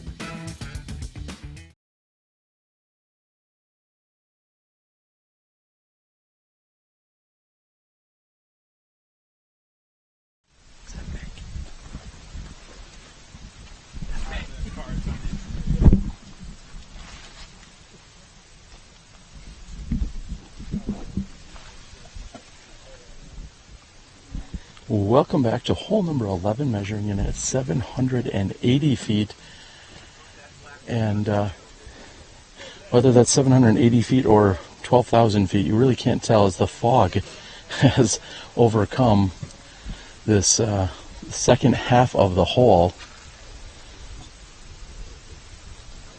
Looks like James Conrad will be first to tee.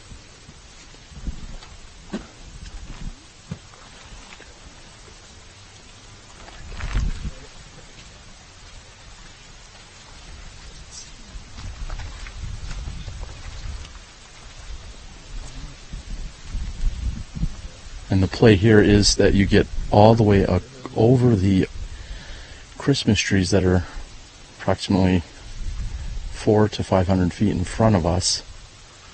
That will give you a open shot, at least towards the basket. If you're going to go left or right of the fairway, you want to be left side so that you have a backhand hyzer. That's assuming that's your preferred shot.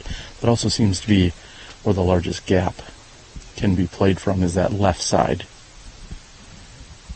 And it looks like we've got some of our second card still down the fairway.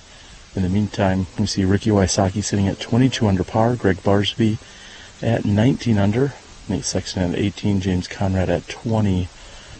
And a moment ago I talked about Cale LaVisca and Eagle McMahon sitting at 4 under par. We also saw that Simon Lizotte is currently shooting one of the hottest rounds of the day. He's sitting at 5 under par. So although there are a few players making a charge, we'll have to see how we play out during this last half of the course. Hole 11 here is a par 4 that plays 780 feet, and I just checked the tee sign here, and they've got distances marked off for reaching the ideal landing zones.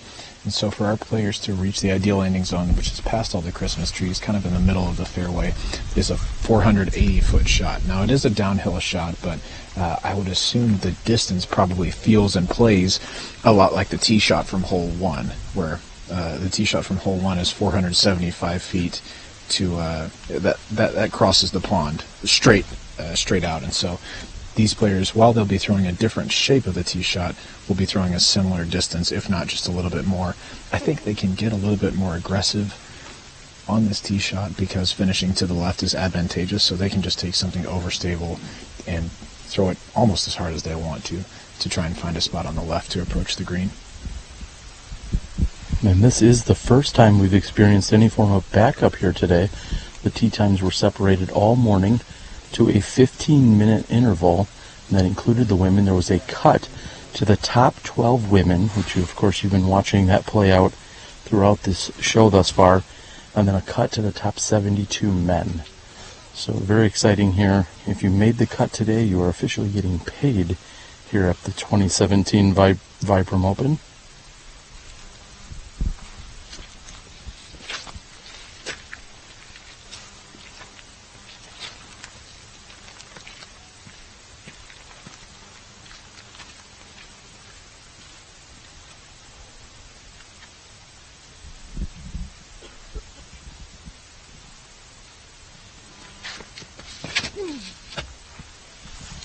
And unleashing is James Conrad.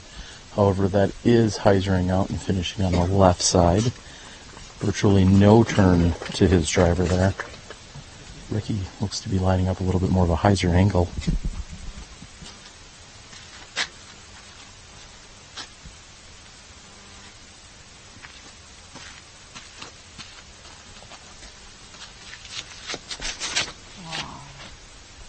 And Ricky not pleased with his efforts.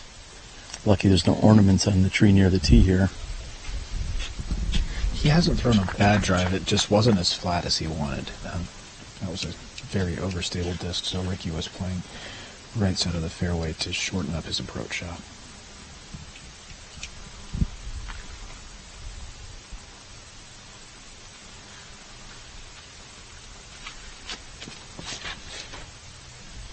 And Nate Sexton relying on the backhand. We'll see if the wind is pushing. It's at our back.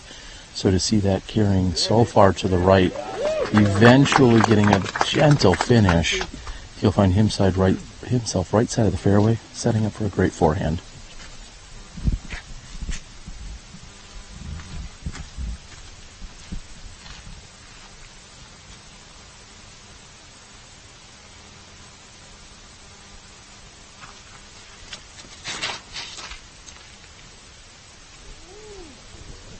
And like Conrad's, we're seeing that finish left side, as we saw a number of them yesterday do the exact same. And as our players move down the fairway, Robert, you and I can get a quick catch up here before we're going to let them head on down. And first and foremost, we have to say it's actually let up just a little bit here. Yeah, the rain has subsided, at least for the time being. So we don't want to say a whole lot about it because we don't want it to come back. And you know how jinxes work. Yeah, I think you owe me a Coke. Yeah. So what we actually saw there, and not only was it one of the longest drives that you find on this course, but you saw Nate Sexton and Ricky Wysocki shed a layer here before teeing off. So that could be in order to loosen the restrictions from them throwing, but also, again, the rain has at the moment stopped, and that's great to see. We might get through the rest of this round in some clear weather. Which would be awesome. And actually, the wind has died down a bit, too. Now, it's still a little bit windy, certainly more than yesterday, but it sounds like the first 2 days were quite a bit more windy than they are today. And so we do have some good scoring conditions, nice cool weather. As long as our players keep their footing and can keep their discs dry and they have an adequate number of towels, I think that we could see a pretty solid scoring finish to the end of our round with our lead card here. Well, and speaking of solid scoring, right now, if I pull up the UDisc Live app, as you guys are probably also paying attention to, we see that Paul McBeth is having one of the best rounds out there this round. He is at 4 under through hole 11 and has now pushed himself into a tie for second place. So we absolutely cannot count himself out. Correction, he is 1 stroke still behind James Conrad. He is in a tie for third with Gregg Barsby. So he has moved himself into the top 4, and we're watching Nate Sexton actually get pushed down by that score. Eagle McMahon, who is 3 under par, is at 17 under par. So 3 under for the round and 17 overall. So I would say this is far from over. We have a lot of very challenging holes left. The conditions may help out these players, but if Paul McBeth is charging or an Eagle McMahon, they could very quietly come up and sneak onto that top spot. Absolutely. And yeah, we've got where it was a little bit, our lead card was spaced out a little bit more. Now we're starting to see scores intermingle a little bit. And so with the weather, as we said earlier, we're going to see a lot of different scoring separation on several different holes out here. And it looks like that is exactly what's happening. It's shaping up to be a great finish. And if you are enjoying following along with our live scoring, go ahead and thank the guys at UDisc, Josh and Matt. They take care of business and make this a really enjoyable event to be a part of. Even more than if you're enjoying following along with our players, if you want to have a chance to play with some of our players, which, I mean, is a dream of mine. I don't know about. There's some good players, and, well, playing with you. Well, okay, yeah, there's other players. That's right, yeah, other players. But if you do want a chance to play with some of our players, we've got a Luck of the Draw skins match, doubles, which is coming up this coming Tuesday, September 5th. That's in Manchester, New Hampshire, at a course called the Hollows Disc Golf Course. And we'll have 3 players there, 3 former, well, actually, and current, some of them, world champions, who you might have a chance to play doubles with if you buy some raffle tickets. So that's 2010 world champion Eric McCabe, and then reigning world champions Paige Pierce and Ricky Wysocki. So if you are near the Hollows, if you're near New Hampshire or in the Northeast at all, I absolutely think it's worth your time to come out and give that event a chance. You do have an opportunity to play with one of those players as your doubles partner for that hole. And it's just a really, really cool experience. We've done a couple of them so far, and we'll be doing more that'll follow around Ricky and Paige's tour next year. So if you're interested in that, reach out to them. Tell them that you'd like to run a Luck of the Draw doubles event in your area. I think it's a great way to get involved with the players and to see them in a competitive space, but not quite as competitive a space where they get to have a little bit more fun and let loose, which has been really, really cool. Yeah, I heard a gentleman yesterday as he was walking through the gallery. He said, I'll see you on Tuesday out there, Ricky. He said, I already have a ticket. I already have a golden ticket. There you go. That's a guaranteed opportunity to play with one of our players if they bought a golden ticket. Okay, so that I thought they may be going to find Willy Wonka at the Chocolate Factory. Not this time. But then again, I have different things on my mind. Also, next year and for the following 2 years after that, so for the next 3 years, you can visit Emporia, not just for the Glassblown Open, but also for the Junior World Championships that will be taking place, and that's very exciting. Emporia has opened their doors to disc golfers for a number of years now, and you guys have proven over at Dynamic Disc that you can put on a massive event, PDGA Majors, and for the next 3 years, we're going to welcome hundreds and hundreds of junior competitors over to Emporia. That's going to be an exciting time for Emporia and for disc golf. Absolutely. I am elated that we have the Junior World Championships in Emporia, Kansas. Bobby Brown and myself went and attended AmWorlds earlier this year to just to keep up with some amateur players, meet up with some of our team players at Dynamic Discs, and And I think the thing that we enjoyed the absolute most was getting to see the juniors play. We saw the 6 and under division, 8 and under division, and then even some of our 18, 19 and under players just have such talent, such a drive to succeed. And so we're excited to foster that and to grow disc golf through the Junior World Championships for the next 3 years and hopefully for the years to come. Well, it is great to see. I'm going to see if I can get one or both of my daughters maybe even to compete in their first World Championships, and there's no better place to do it than Emporia over the next 3 years. As some of you already know, we are challenged by cellular signal on the holes of 11, 12, and a little bit on 13 as well. So at the moment, we're going to try and run around the course, give you some action and some coverage from other places. We also still have the recorded coverage from the women that came in as they played holes 11, 12, and 13. Again, thanks to Steve and Todd Dodge for editing those together and getting those over to our producer in Milwaukee. So you will be able to see this battle as it continues to unfold. It's been a little bit of a roller coaster. We saw Paige off with a bogey on the first hole, and it seems like she's been maintaining that par train, where Val Jenkins, on the other hand, has had her struggles. I was calling her the queen of pars earlier in the week. I feel like out of 54 holes, she had at least 45 pars. Today, it's been a little bit more of a struggle. So we'll watch as that unfolds throughout their remaining back half of this round. We'll also be able to give you a few tee shots, possibly from 13. However, the green may be completely engulfed by the haze and the shade and everything else that's coming over us here. We feel the fog, we feel the rain picking up, but we're going to give you as much action as we can. Stay tuned. You're watching the 2017 Vibram Open. Enjoy the extra coverage and take a listen to a word from our sponsors. We'll be back in a bit.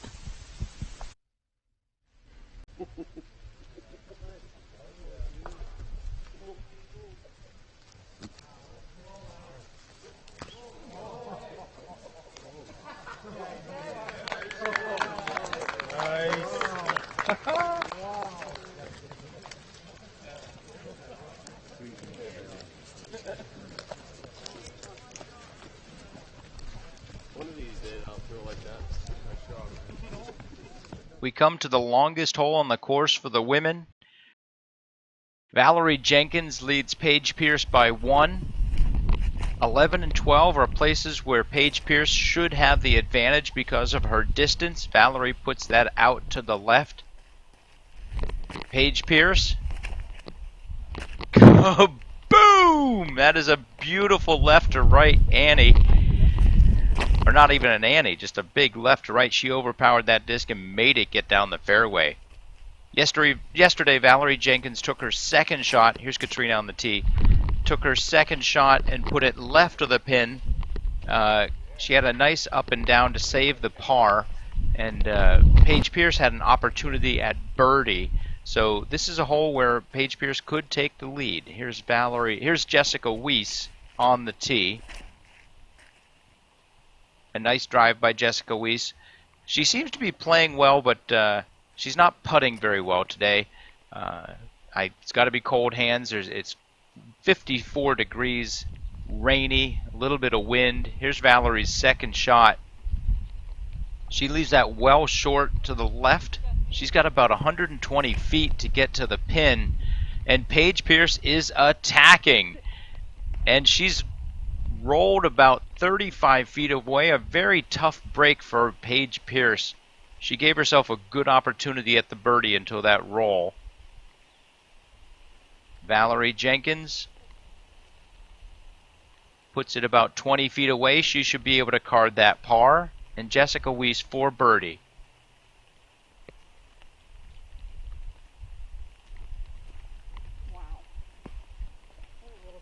Some days the weather affects our game. Paige Pierce for birdie and the lead. Off the top. Paige left one out there that time. Jessica Weiss to save par.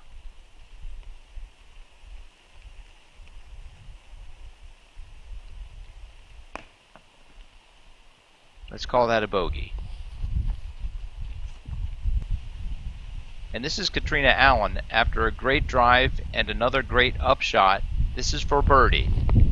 She's been struggling this round. This would be a nice little start to hopefully a strong back nine. She's currently solidly in 3rd place. And Valerie Jenkins, for par, trying to get that disc dry.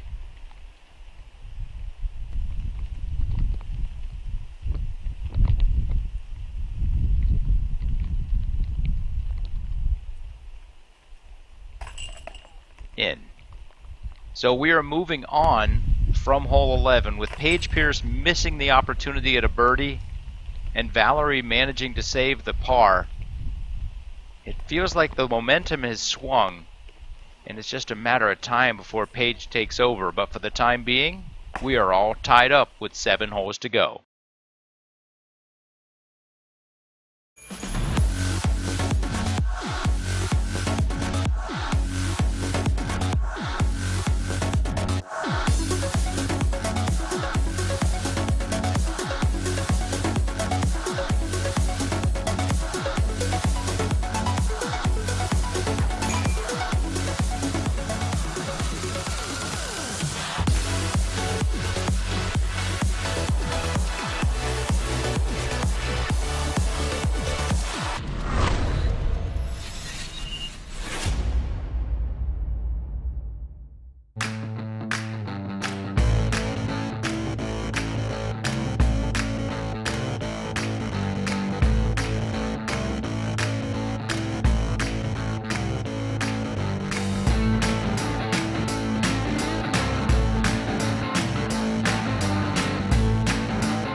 Spectacular views like these and championship level play like this can mean only one thing.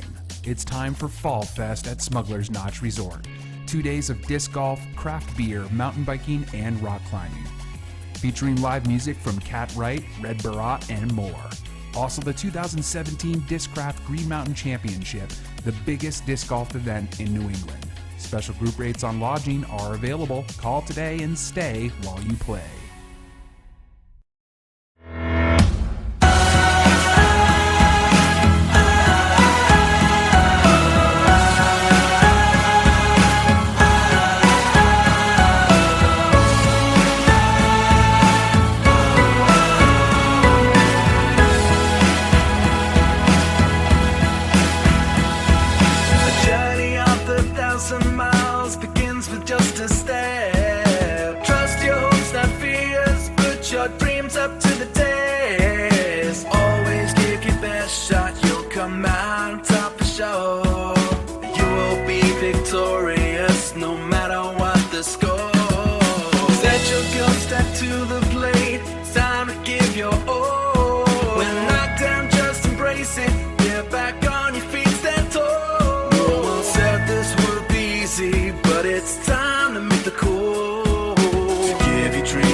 enough, I'll let him look at it, but it's definitely out.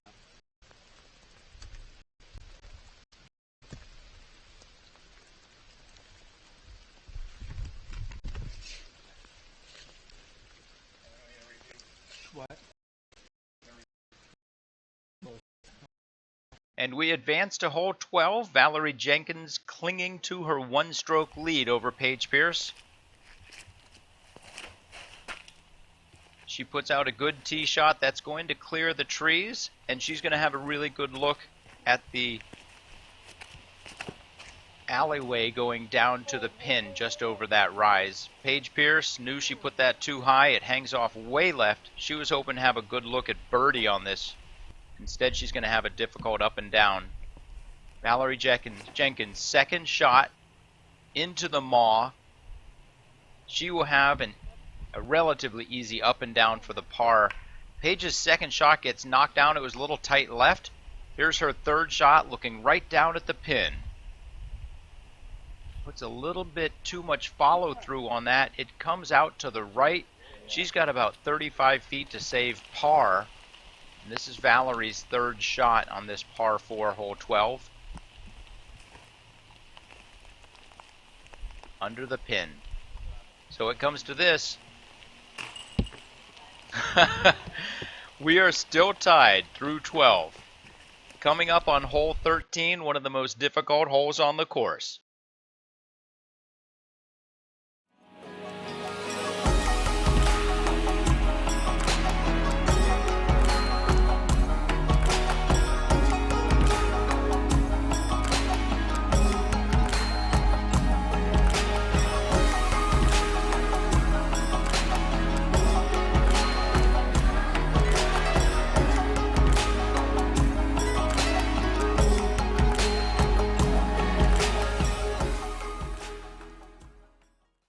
At Disc Golf Center, we strive to provide the best customer service and value. With our live inventory of over 20,000 discs, we have the widest selection and the best prices. Check out discgolfcenter.com to see what we have to offer, including free shipping within the United States on all orders over $12 and a customer rewards program that gets better over time.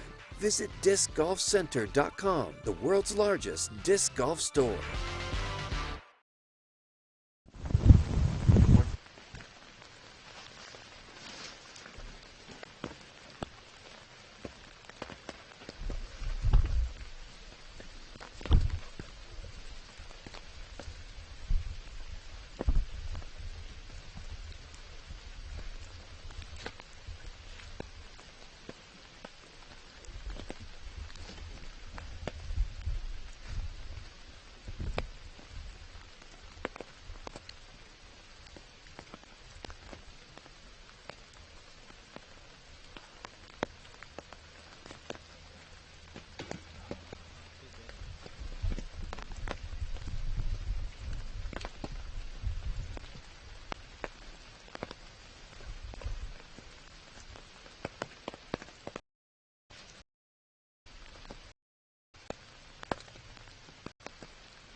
Step. 15.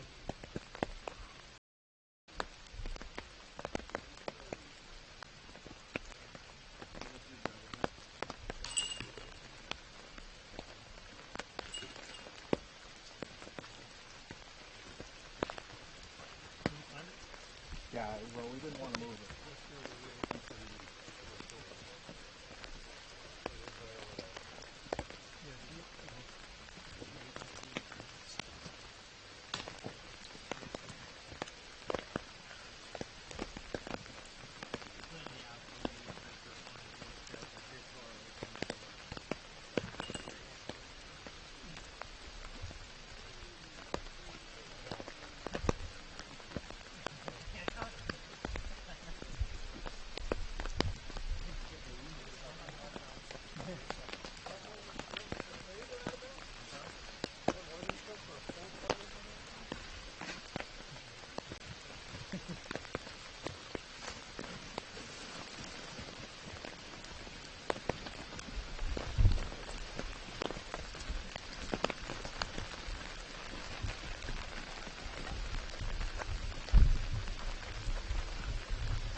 We move on to hole 13. Yesterday, this was Valerie Jenkins' only bogey on the course.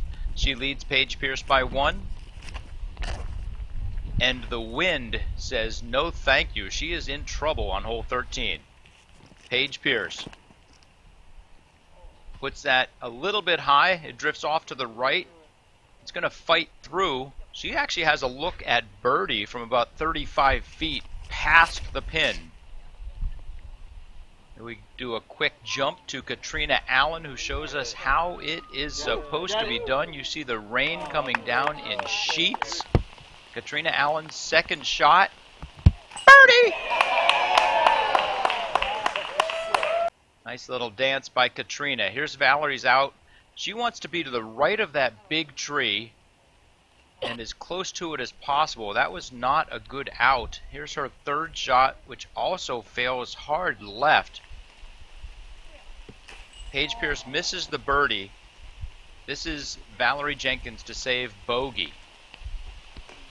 And just like that, Paige Pierce is up by 1 with 6 holes to play, or maybe 5.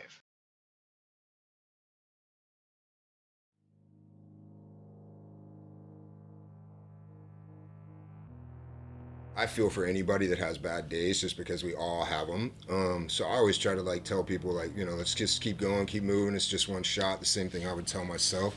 Try to give them a little reinforcement, even as a competitor, because the better your competitors play, you normally, you know, you're going to try to play better than that also. So just try to positive vibe, push something out there, and give them a little word of confidence.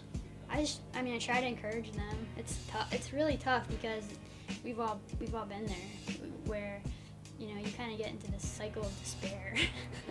You know, it's like disc golf, that happens in disc golf to all of us, and you know what it feels like, and it's tough to know the right thing to say to somebody.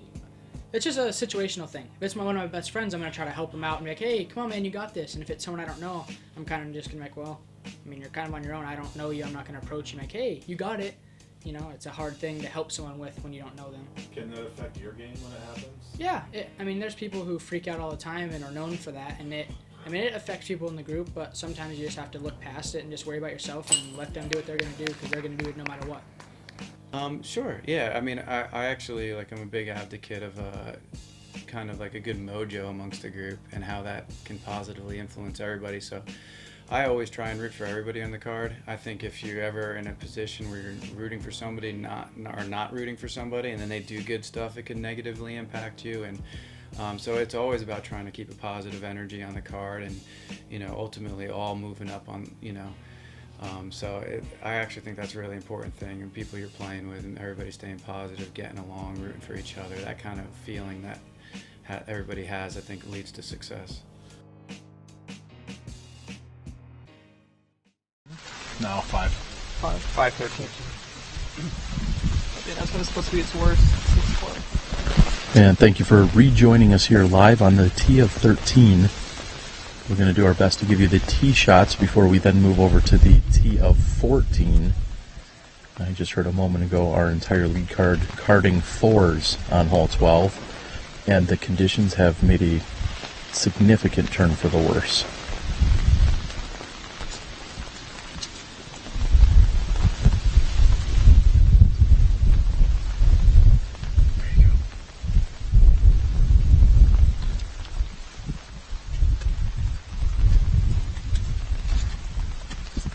Barsby's going with the forehand. He wants it to get a little bit left. However, it's too stable, but does get a kick. That's one way to adjust the stability. Kick off something on the right side, bouncing him right into the center of the fairway. I've always been a fan. Well, I guess I haven't always been a fan, but a lot of people are a fan of the term tree direction. So that's what Gregg just got there.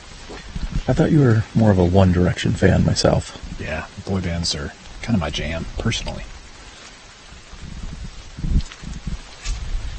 Don't like to share about it a lot, though, so thanks for bringing it up.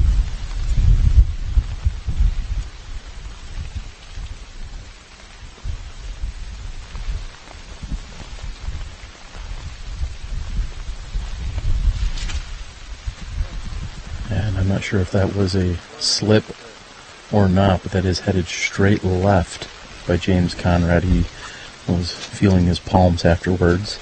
This is Wysocki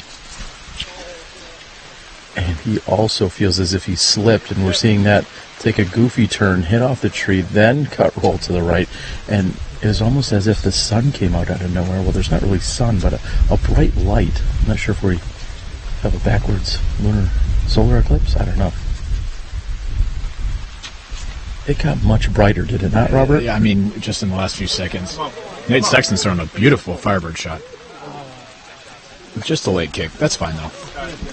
As our competitors are going to move down the fairway again, we do not have a signal that wants to cooperate down there.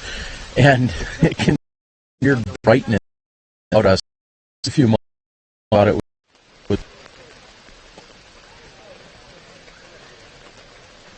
getting near bedtime. Well, for some, 7, 8 o'clock in the moments. We'll be back and sit back and listen to some more action on hole 14.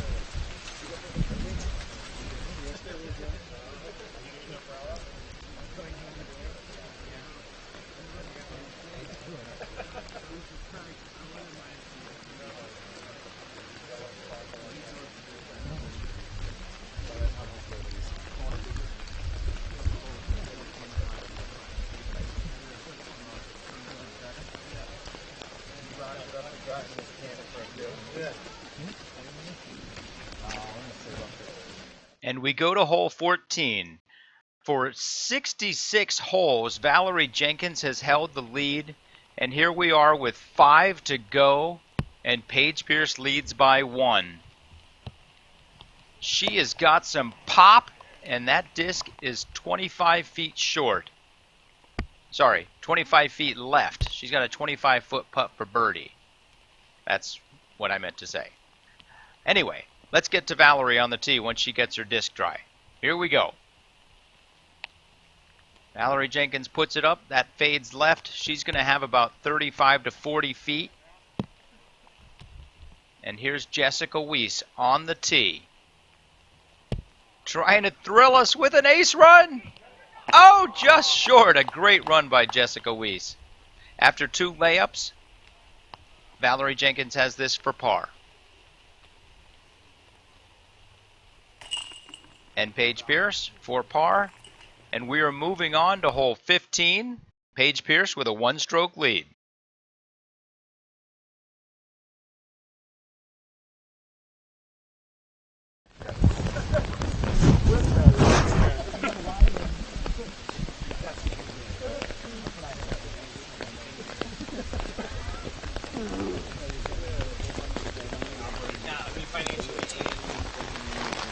Welcome back to the green of hole number 14. All of our amazing cameramen, Chad, have been hustling around trying to find as much action as we can. We're glad you could join us for this final rainy round here at the 2017 Vibram Open. I'm your host, Terry Miller, the Disc Golf Guy, joined by Robert McCall. And now it looks as if our chase card are looking for some disc off on this left-hand side. If you're standing on the tee, it would be the left-hand side of the fairway.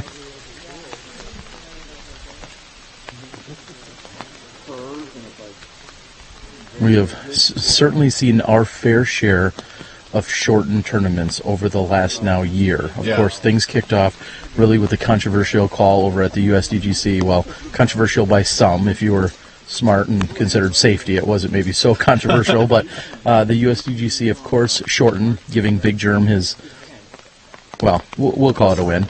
3/4 win. His 3/4 win, as we love to give Big Germ a hard time about it. And then we've seen the glass blown earlier. Very difficult call had to be made. The Nick Hyde had to be called short, again, due to conditions. It's been a pretty wild year thus far in terms of weather conditions and playing disc golf. Yeah, it was so strange, and that it's been the same sort of thing at each of the tournaments. It's not like it's been downpour, downpour, downpour, and then all of a sudden it's, oh, lightning, all right, let's cancel it.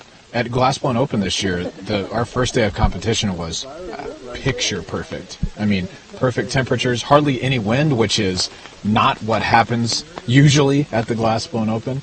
And then same thing here today. And I don't think that we'll have to cancel today's round. I'm very hopeful that we won't have to. But if we did, the day before, yesterday was just perfect weather.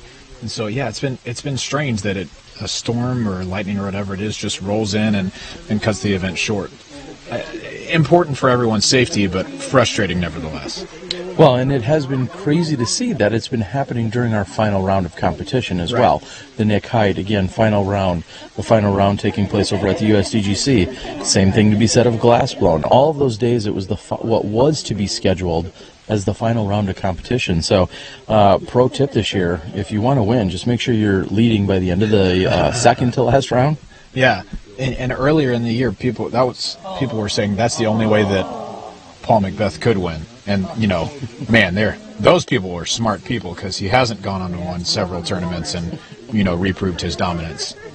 Well, we are seeing right now that playing in a dominant fashion are Eagle McMahon and Paul McBeth. Right now, they are both shooting very hot. We see Eagle in a tie for fourth with Paul McBeth. They're at 5 down and 4 down for the rounds, putting them at 19 overall, respectively, along with Nathan Sexton here on our card. So we have actually a 3-way tie right now for fourth place. And what's interesting, if you scroll just a few slots down on the leaderboard, using our Nico arrows, we have Simon Lizotte scorching with an 8 under. And what a putt by Eagle McMahon. So Eagle is going to, in fact, move up into a tie for second momentarily with James Conrad and Gregg Barsby.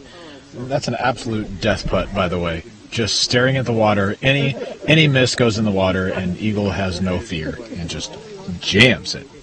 Again, Simon Lizotte, he's in the clubhouse, actually, with his 8 under for the day, which is by far the best score that we're seeing. The next best score is at the 5 under par that we were just talking about by McBeth and McMahon. I saw earlier today, and he didn't have a great start to the week, but Dustin Keegan actually shot a bogey-free 6 under par 54 today. That is killer. That's killer on any day, but definitely killer today. Well, and it's also great to see some of the others out there having a good day. One person of note, because we saw him the last 2 days on the leader card, would be Nicholas Masters. So if you've been following along with him, he unfortunately took a dip today. He, in fact, dropped 15 spots as of right now, down to a tie for 22nd place as he sits at -7. He gave up 7 strokes on the bad side of par today. So he shot a +7. He was at -14. He comes in at -7 for the tournament and is sitting at 22 under. Correction, he is through hole 15. So he has a little bit left in him. The question is, does he want to be done and just take his +7 and move on, or is he going to try and come back from a little bit of that? AJ Risley sitting at -8 along with Steve Brinster, as well as Discraft's own Michael Johansson. We see Josh Anthon, Seppu Payu, Drew Gibson all sitting at 10 under par, at tied for 15th. Zach Melton at 9 under is in a sole possession of 18th place at the moment. So Nate Doss must have taken a little bit of a dip here. He was shooting pretty hot this morning, and now that we've seen the last, he was 3 down through 5, and unfortunately he's bogeyed he's bogeyed 1 in the last few holes. So shout out to Peter McBride, who's celebrating his 21st birthday today. Happy birthday, Peter. Let's get some of that cake. I mean, for you. Yeah, but we also will accept cake.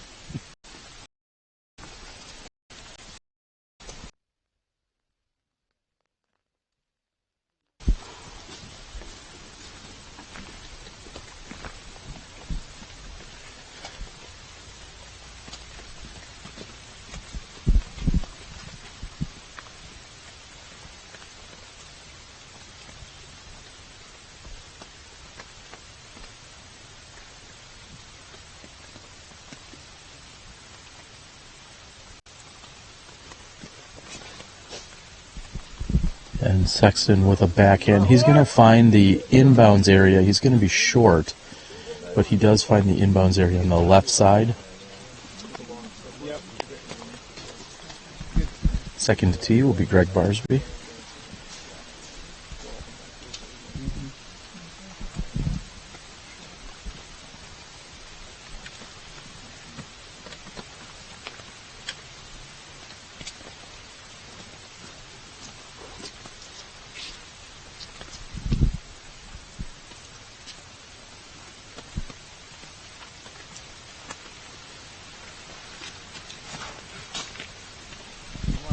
And Barsby's also going to be safe on the left side.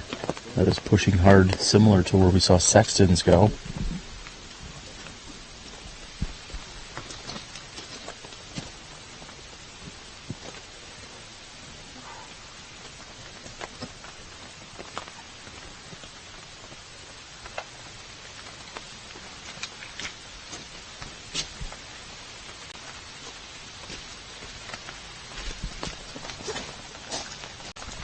Oh, and Ricky Wysocki has hit one of the trees that overhang here on the 14th tee.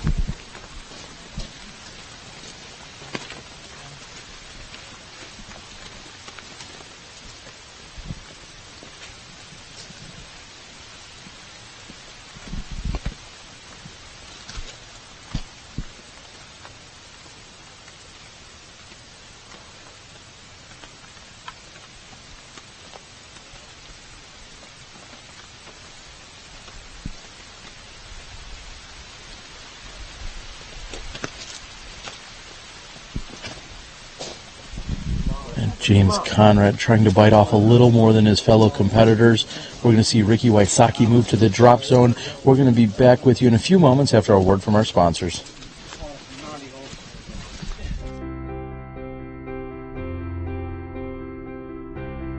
Achieving greatness requires hundreds of days of preparation, which is why the people at Vibram have worked for over 3 years to make their first ever distance driver the longest and straightest in the game. Introducing the new Vibram Lace, helping you achieve your greatness.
And Wysocki playing out over the fatter part of the fairway with his forehand approach shot.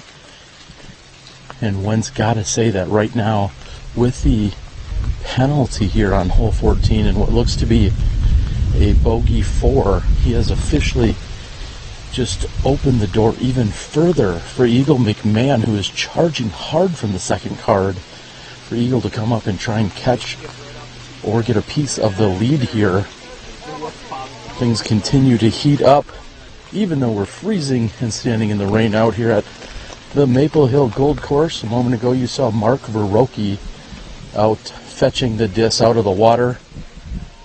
And Robert, I was just saying a moment ago, with what seems to be the bogey by Wysocki, Eagle McMahon could either have the lead or a share of the lead if he continues to charge like this. Yeah, absolutely. We won't know until we get a little bit better cell signal and we can update our scores. But yeah, big 2 by Eagle on this hole. Ricky will likely tap in a 4. So we've definitely got some movement with just a few holes to go. Quick note, if you're ever in a gallery or spectating at an event like this one, we just experienced a little bit of a gallery faux pas in that Nate Sexton's drive was coming in pretty nicely, got an unfortunate skip off one of the tee boxes for a different hole and skipped well into the woods. And as we approached his lie, several gallery members said, "Oh man, you got the worst skip. Oh, it went so far." Just point to where the disc is, please. That and just shut up. Yeah, I know you can tell him lucky, but he knows it got lucky. Just allow him to throw the shot. Leave the poor commentary to you and me. Really, that. And speaking of Steve Dodge, and there's a mistake. Yeah. I hope a gallery member didn't inform him that he just hit a tree directly in front of him. But dear. Too soon, I realize. But not trying to make light here of Nate Sexton, but that just proves how much trouble he's in over there on the left side of this fairway. However, I was saying a moment ago, thank you to Steve Dodge for all of the opportunities here with the Disc Golf Pro Tour, as we are here now playing on his home course. In fact, a number of our staff and helpers have been put up at Steve Dodge's house for the weekend. His mom is out here parking cars, and this is truly a family event that's put on as one of the best tournaments in the world. And Sexton will have to just drop that in for the bogey 4 after fighting through this left-hand side of the fairway. James Conrad appears to have a relatively clean line at the basket. Obviously, this is just a layup. He's trying to put it as close to the basket without without throwing it into the water. This should be a pretty routine approach for James, knowing that he does not need to be aggressive. He's just trying to get up and down and walk away with a 3.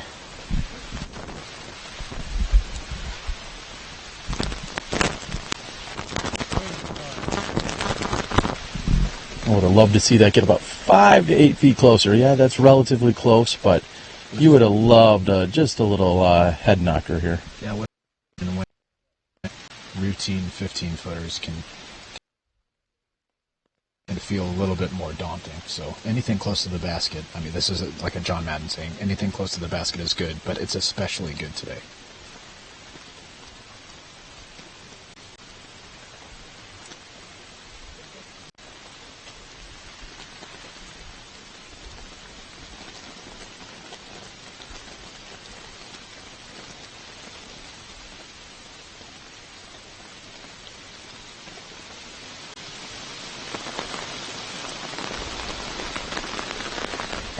And although that was a run by Greg Barsby, it didn't look like much of one with the wind and the rain pushing that down. And it is confirmed, as of right now, Eagle McMahon had now birdied hole 15, taking down the last 4 birdies. And right now, Eagle McMahon sits 1 stroke behind Wysocki. However, Wysocki is going to be tapping in for a bogey. So I think at the end of this hole, I think we're going to see a little bit of change up on this leaderboard. Yeah, it looks like we're going to be knotted up at the top, and that's going to make for an exciting finish with 3 attainable birdies left, but with plenty of out of bounds and lots of bad kicks that can happen out on the course. Truly anything can happen on these last 3 holes. We saw a few years ago Ricky Wysocki all but had the win on hole 18. He threw it, it hit off of the rock wall near the gallery. It skipped OB, giving away the victory on the final hole. Today it's going to come down to 18. We're moving on right here at the Vibram Open.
for looks, for life,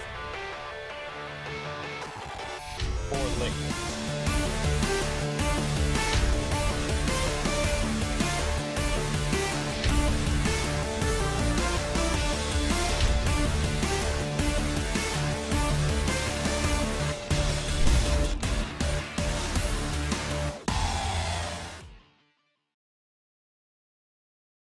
There's Terry. Yeah. Hey, Terry.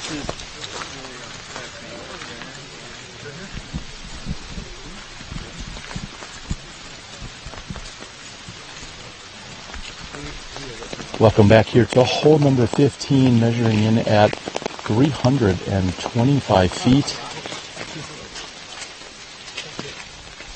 Hole 15 proved to be troublesome for a few of our competitors yesterday. Actually, I believe it's a little bit longer than 325 as we were standing at a slightly shorter tee. I believe this measures in at 350 or 355. And this is all about staying clean. If you hit off of an early tree and you kick left or right, as we said yesterday, not only are you throwing uphill, but you're also going to be fighting through a small forest of trees to find that basket. Absolutely. Any early tree, even with a decent kick that goes straight down or puts you in a pretty good spot, is almost insta-4.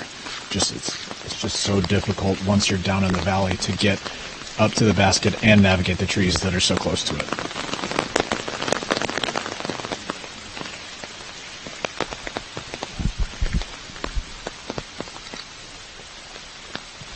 We also know that Eagle McMahon continues to charge, so we may peel off of one of our catch cameraman, Chad, may peel off to go catch up with Eagle McMahon. We'll keep you guys up to date as we move. Here's Barsby off the tee. And Barsby does hit a tree, however, not too bad. We've seen much more punishing shots. That landed center fairway, just short. Yes, it's a little downhill from the basket, but he's covered the worst part of the ravine, so he'll likely have either a forehand or just a little touch approach shot.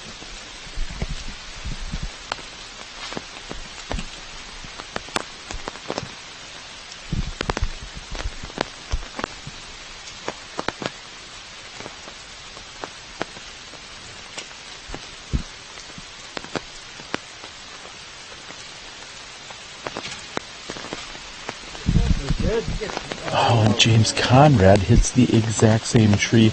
It does fall backwards, also still relatively center of fairway. So not too punishing, but finds the exact same tree. It's still not a very easy shot from down there. That's a tough break for James.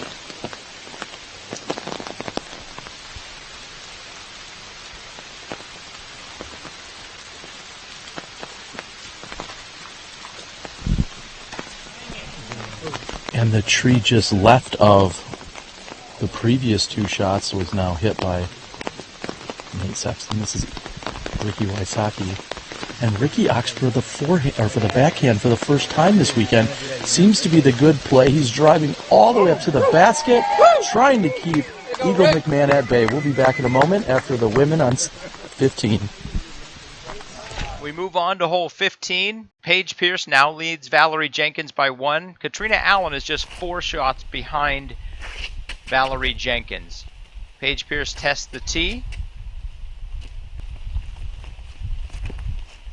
She has still got good pop on the disc even after this cold and rainy day. She pulls that well right. She's about 35 feet out through thick woods. Valerie Jenkins now continuing to struggle. That goes right, and kicks back left. She is thankful. This is her second shot. She just wants to get close and save the par. She does not seem to have the pop you need, well, at the very least, to keep up with Paige Pierce right now. This is for par.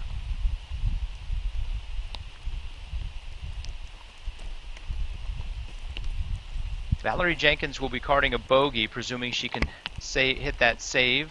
And here's Paige Pierce for birdie, up and over the laurel. Fades off. She will be carding the par. Valerie Jenkins for bogey. The lead is now 2 with 3 holes to play.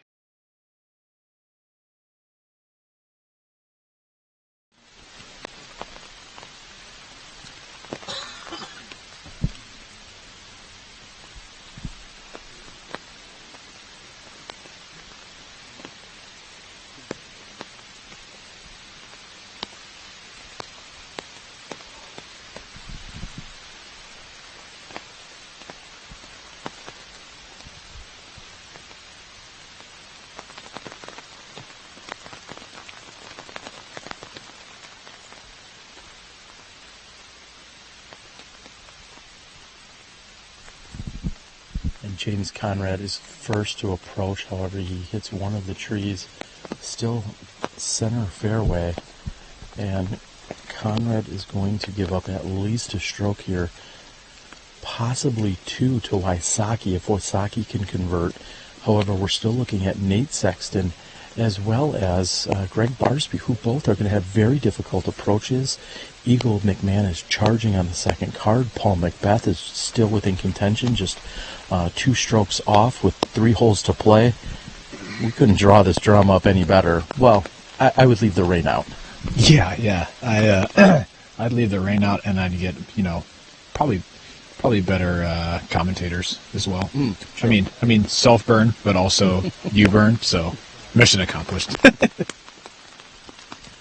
And Nate Sexton has some maneuvering to do. Again, challenging from down here in the middle of the gully or ravine area. You have to find not only your line, but also the right speed.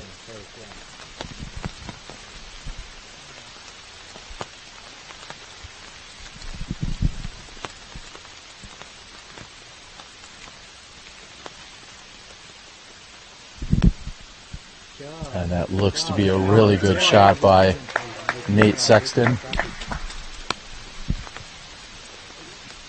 Gregg Barsby will be next to throw. We'll see if we can get in better position for Barsby's approach shot. Again, Wysocki is just hanging back, knowing that he's going to have a putt from around circle's edge.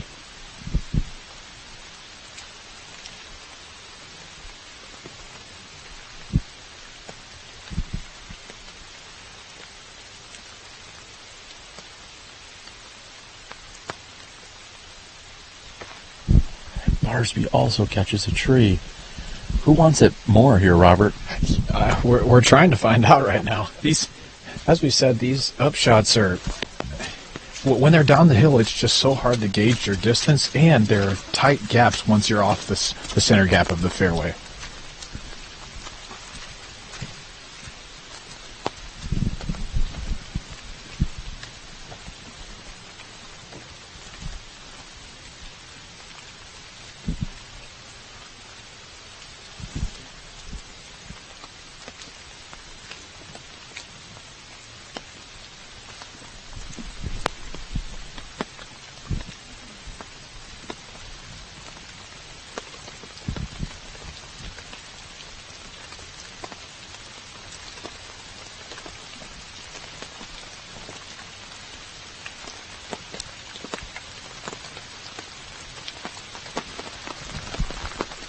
Conrad lunging forward with a jump putt.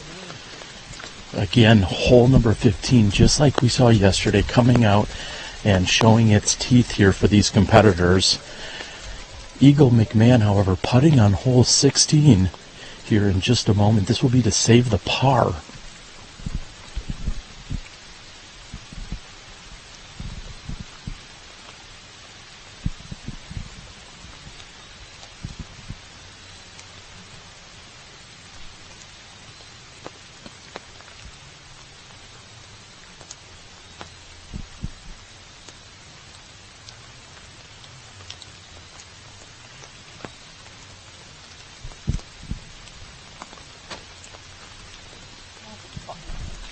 Barsby's bit is high and left, didn't have much of a chance, and he's visibly frustrated.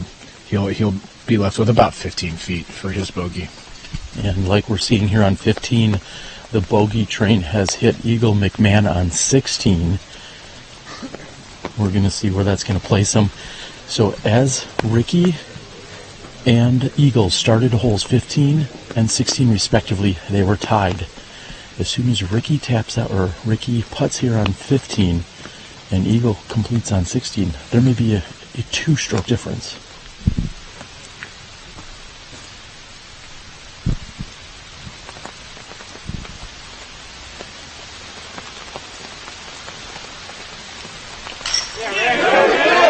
And with that, Robert, it looks like Wysocki's going to reclaim the outright lead here with just holes 16, 17, and 18 to play.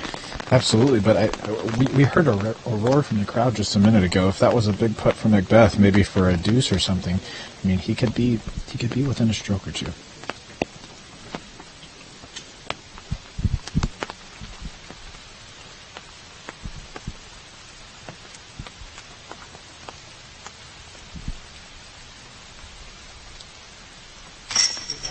And Sexton's able to still find the bottom of the basket. That's going to be for a bogey 4, however. Or correction, I'm sorry, that is a par save. Fantastic up and down from in the ravine.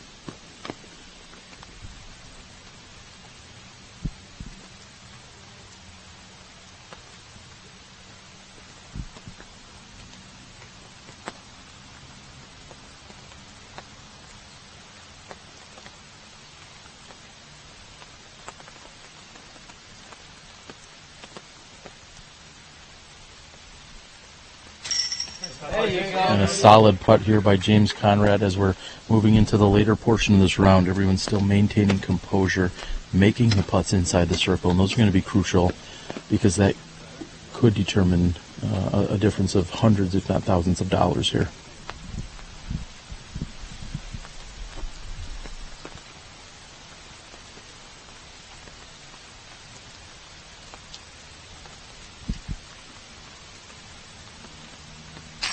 A solid putt by Barsby. We've got a short walk here to 16. We'll be back with you in a moment after a word from our sponsors on the Disc Golf Pro Tour and the Vibram Open.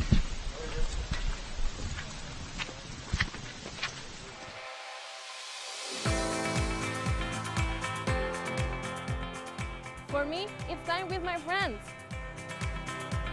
For me, it's a walk in the park. For me, it's my job. For me, it's fun.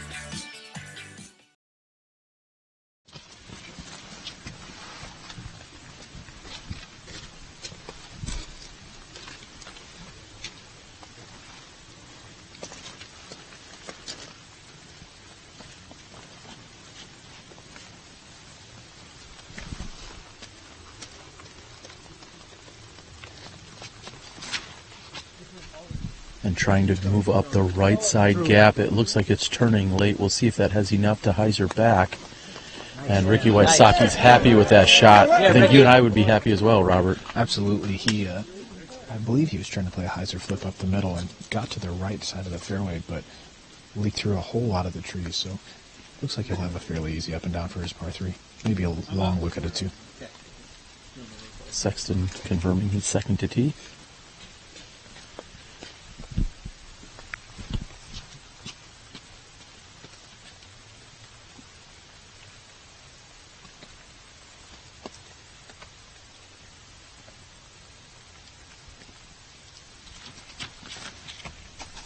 Sexton trying to go straight up the middle. That is a pure forehand that's finishing right. And he is out of the gap. Robert, what a shot. A beautiful forehand. It stood up to flat, and it looked as if it was going to continue moving left, but just stayed flat and straight and pured the middle gap. Well done by Nate Sexton.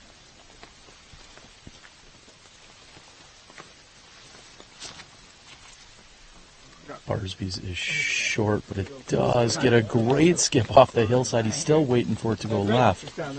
Not sure there's enough blinker fluid to hang a left there.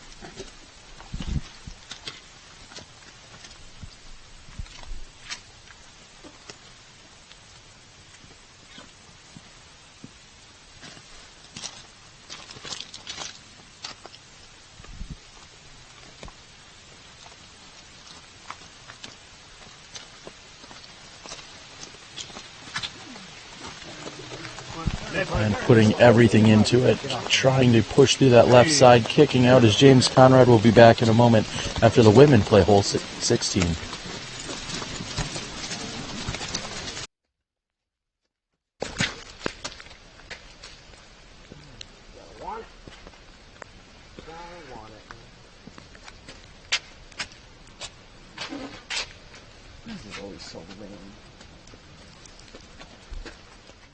And here we go to hole 16. The final 3 holes at Maple Hill definitely offer many challenges. This is a tight tunnel shot, a little over 500 feet.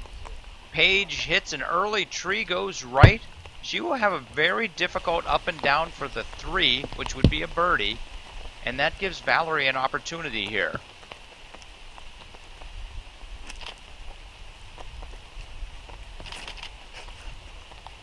And she pulls that right. If it keeps going, it kicks left. She should have a pretty easy up and down. This is classic Valerie Jenkins right here.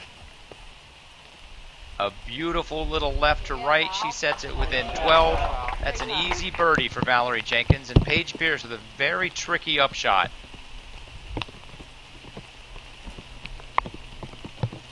Which she executes perfectly.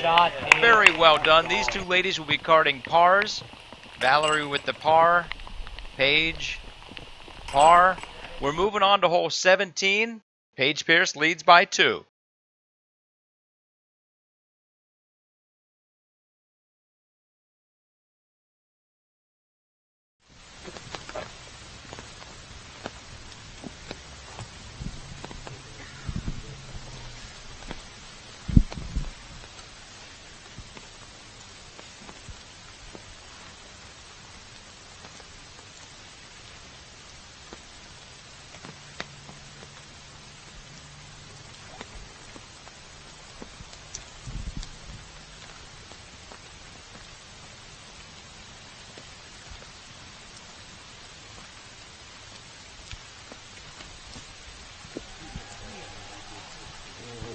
And what a run there by James Conrad. That was to the right. He had a pretty good looking line on it.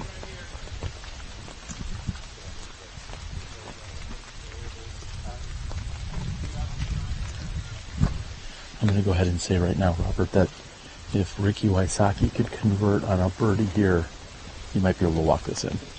Yeah, I don't foresee him getting in a lot of trouble on 17, and he could play 18 for a 4 if he had that 3-stroke lead.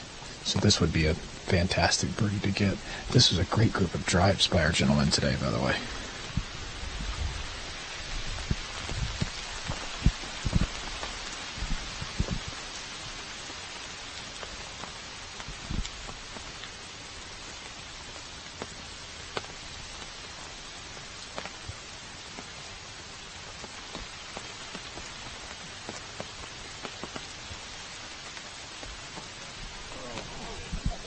And a solid approach there by Greg Barsby. I'm not sure if he was saying that his hand got wet at the last moment. He was motioning as if his fingers were possibly wet or something. And Ricky is going to dry off his disc in his hands here. He looks to be about 55 feet from the pin. This could be the nail in the coffin here by Ricky.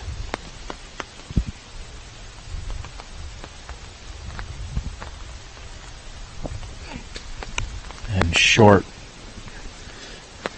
It's, as you were mentioning earlier, each throw is worth so much right now. Now that we're at the last few holes, we received the payout table just a little while ago, and the winner of this tournament will be receiving $2,500 for his efforts. Second place, $2,000, and third place, $1,500. So each of the top 3 spots separated by $500. That means we could have, a few $500 or $1,000 putts depending on the wind.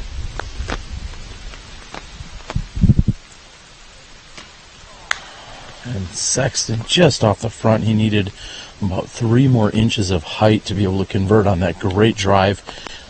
As you said, Robert, some very impressive drives, making it all the way out the gap here on hole 16.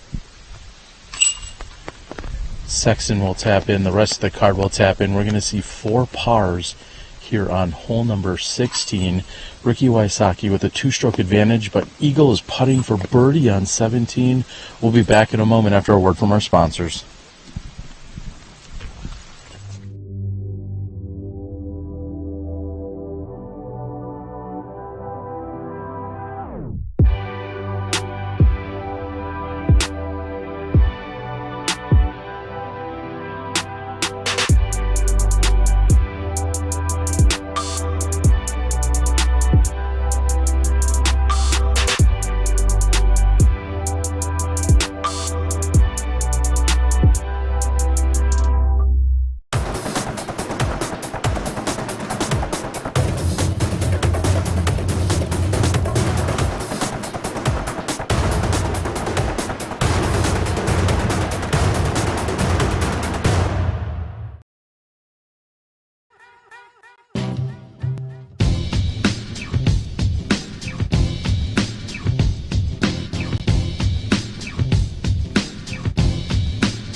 Ricky confirms we're good to go here on hole number 17.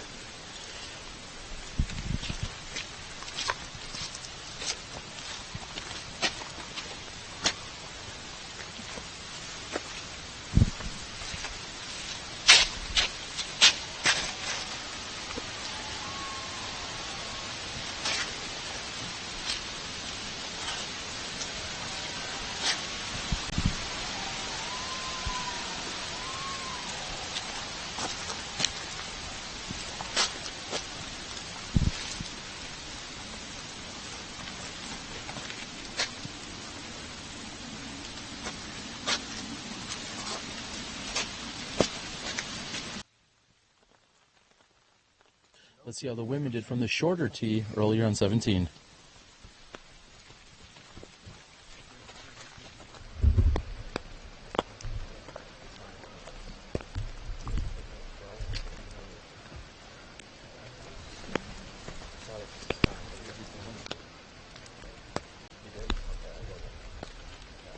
We go to hole 17 at Maple Hill. Hole 18, it's easy to gain 1 stroke. It's possible to gain 2. 3, very unlikely. Paige Pierce probably wanted to get that a little bit farther, but she should be okay. It rolled out a little bit. And Valerie Jenkins just wants to put it in the corner, and she gets a bad kick. Once again, Valerie Jenkins is in trouble off the tee. Paige Pierce with a jump putt for her second shot puts it within 5 feet. Valerie Jenkins must go up and down to have any chance at this. There's her second shot. She has this putt for birdie to stay within 2.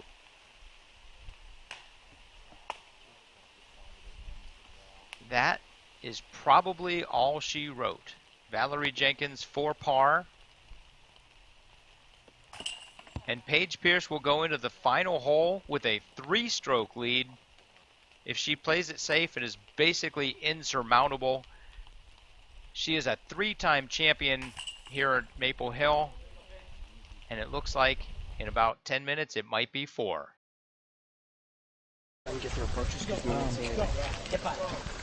Or get the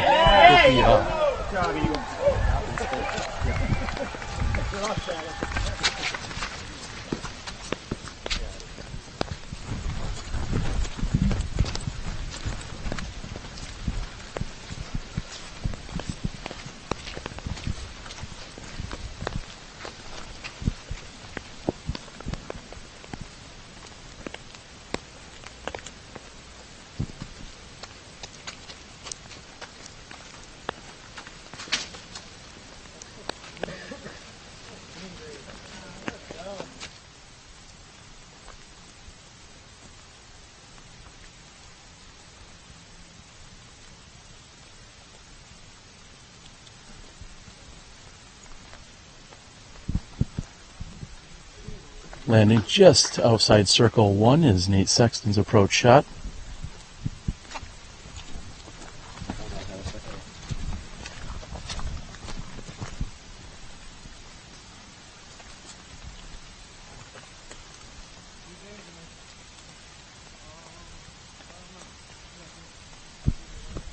James Conrad and Ricky Wysocki discussing who in fact will be throwing next.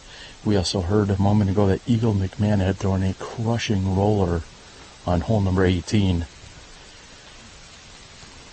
At this point, Eagle's going to need to go and get the birdie more than likely on 18 if he's got any chance to hold off Wysocki.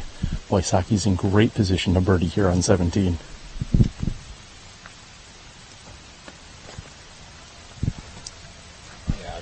That's an absolute drop-in for Ricky. easy birdie, so he'll likely have a 2-stroke lead. Well, once he taps that in, he'll have a 2-stroke lead as the score stand right now. If Eagle finds a way to birdie on 18, or he even throws in for an Eagle 2, then it would be extremely interesting. But birdie gives Ricky a 1-stroke lead going into the final hole. And if Ricky Wysocki has a 1-stroke lead going into 18, he has no reason to take any risk whatsoever. He can certainly play that for a 4. He doesn't have to mess with the forehand that has found the wrong side of the wall in previous years on the final hole. Ricky Wysocki may do something we never see him do, which is lay up. Lay up. Yeah, that's not the Wysocki way. The real question is Ricky Wysocki privy to what's going on with the scores?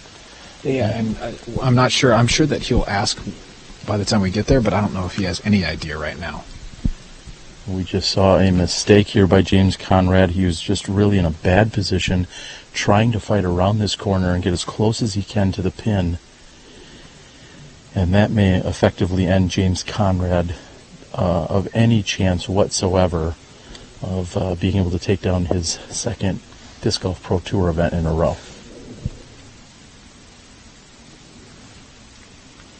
Barsby's chances are also dwindling, although he is going to take a birdie here on hole number 17. That's going to push him to 20 under par. But again, he's going to likely be 3 strokes behind Wysocki going into the final hole. And no one's making up 3 strokes on Ricky in the final hole. No way. I think the worst score he could possibly take there would be a 5, but that would be, he would be playing for a birdie in order to get a 5.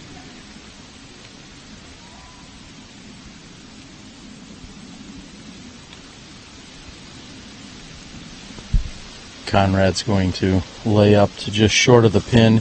Conrad will then likely remain at his 18 under par. That's currently got him in a tie for 5th at the moment.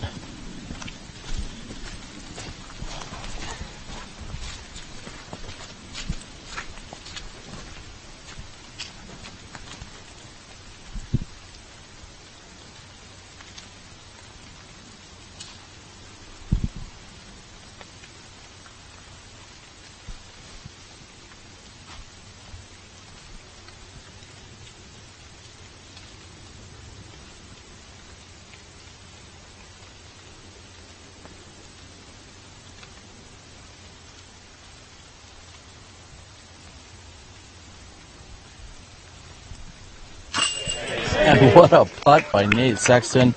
That is a very nice effort. That's going to push him to 19 under. And Nate, in between these last 2 holes, told us, this hasn't exactly been my best putting round, but that putt was a little bit of retribution. Very solid hit.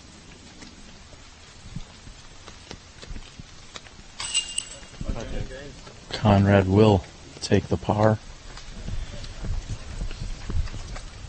And Wysocki moves into the final hole with a 1-stroke advantage.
And just before the tee shot, Ricky Wysocki received confirmation from his caddy, who's of course going on live to see what he is doing. Heard that he has thrown OB. This is Ricky Wysocki's tournament.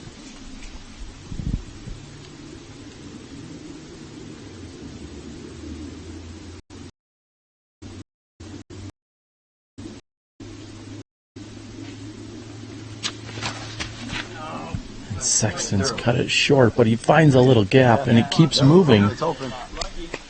Yeah, it's, when that disc is traveling parallel to the limb, sometimes the favor is yours, and the odds are in your favor. You know, because movies and quotes and stuff.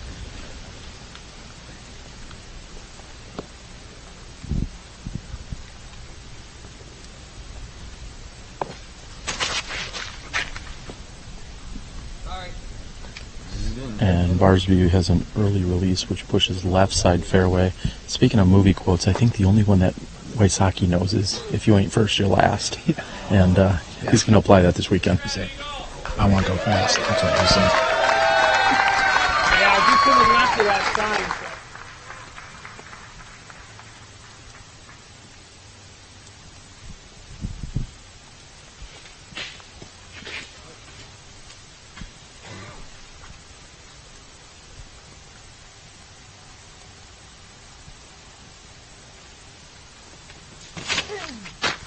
We're looking at a Roadrunner roller here. Big roller by James with a great angle. Just needs to beat those last three trees. Oh, just underneath him. That's okay. Let's see how Paige and Val and the rest of the women finish out 18. So there we have it, coming into the final hole at Maple Hill. The Vibram Open on the ladies' side is all but complete. The ladies congratulate each other on a cold, happy round. Happy to be done for some. Happy to win for others. Paige Pierce puts out her fourth great tee shot on the 18th hole. Jessica Weiss struggled through the final round, falling to 5th. Vanessa Van Dyken carded 4th place, earning $500. Jessica Weiss earns $450. Valerie Jenkins falls to 2nd, earning herself a cool $1,000.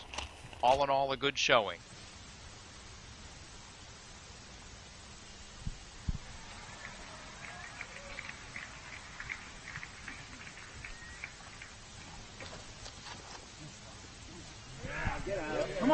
And a forehand here by Gregg Barsby. Katrina Allen hangs on for 3rd and puts up a very fun roller on the very last hole, earning herself $750. And that leaves us our 2017 Vibram Open champion, Paige Pierce, $1,250 richer. Congratulations, Paige.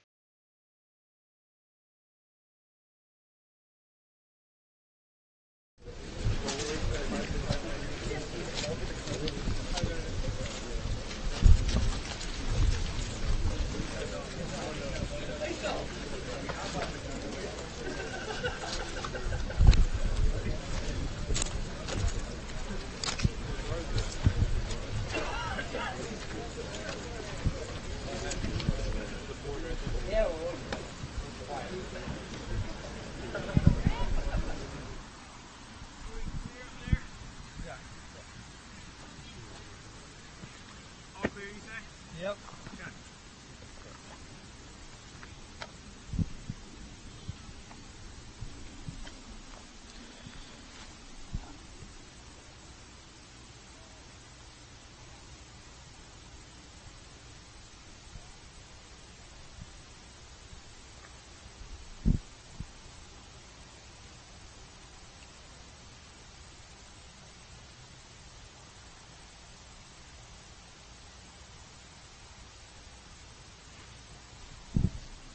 Sexton trying to get a piece of that. Oh, it comes up short. I was going to say trying to get a piece of that maybe 4th place position right now. And Robert, are we going to see an actual layup by none other than Ricky Wysocki. I think the heavens have opened and we're now blessed with skies that aren't raining on us and the wind has calmed. We've got a great green, but what's going on here? I don't know. Pigs are flying and cows are jumping over the moon at this point if we see a layup. Oh my gosh, it's the real deal. You really did it. Those are more rare than solar eclipses, I hear. A layup by Wysocki. That should be enough for him once he gets up and over onto the island green. A charging Paul McBeth, a charging Eagle McMahon. Not going to be enough today. And we're going to see Wysocki with the W. And we do want to congratulate Vibram Open Women's Champion, Paige Pierce, on her great finish today. I got to walk with Paige's card for quite a bit of her round, and it was just a grind and a struggle out there, and she played the cleanest golf she's played all weekend, so congratulations to Paige on that victory. And certainly congrats are in order Paige, who has been so dominant this year. Looked like Val Jenkins had this in the bag. She was playing so clean throughout the weekend. However, the inclement weather came out, and today she just could not remain on that par streak like she had done so much this week. Val struggled on a number of holes, as you saw. Paige took advantage, played clean, and walks away again a Vibram Open champion. I think she's won it like 14 or 15 times now. I think it's the last 4 in a row. Okay, or that.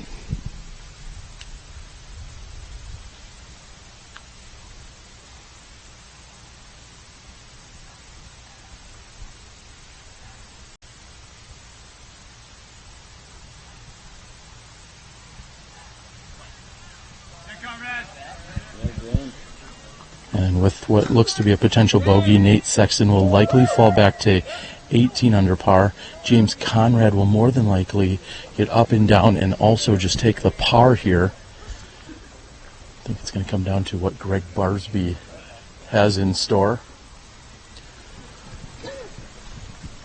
Again, you're going to see a tie for second place. Looks like Eagle McMahon and Paul McBeth finishing at 21 under par, and Ricky Wysocki looking to finish at 23 under.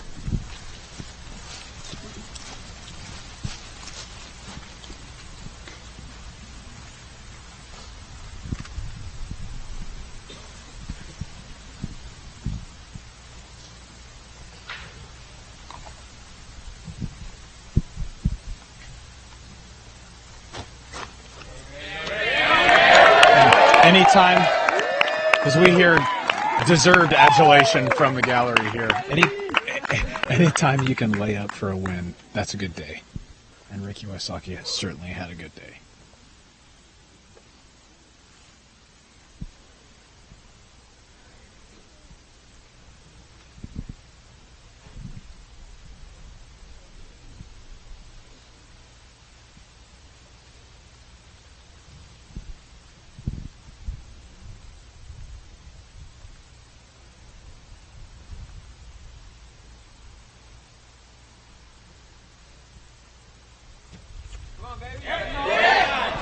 And Conrad almost cashes it in from the long side of the green.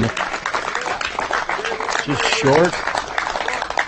Gregg Barsby with an amazing performance out here this weekend. Of course, the ace, a Sports Center top 10 moment. And Gregg Barsby loves to wow a crowd. I wouldn't be surprised if this grabs the medal. Absolutely. This would be for his par 4, and you know he wants to finish on a high note.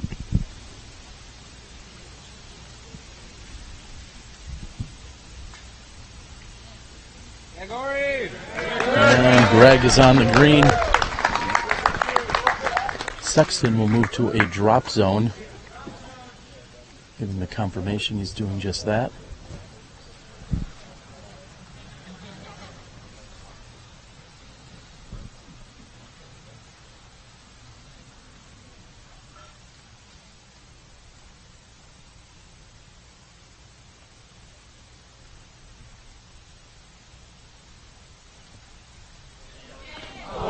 Grabbing medal. Robert, it's been a great day out here. You're going to see Latitude 64's very own Ricky Wysocki, your champion. Thanks for joining us out here this weekend. Yeah, this has been a great time. I will certainly be back to the Vibram Open. This is an experience that is nearly unrivaled in disc golf. I've really enjoyed it out here. James Conrad will tap in. Greg Barsby will be next to tap in.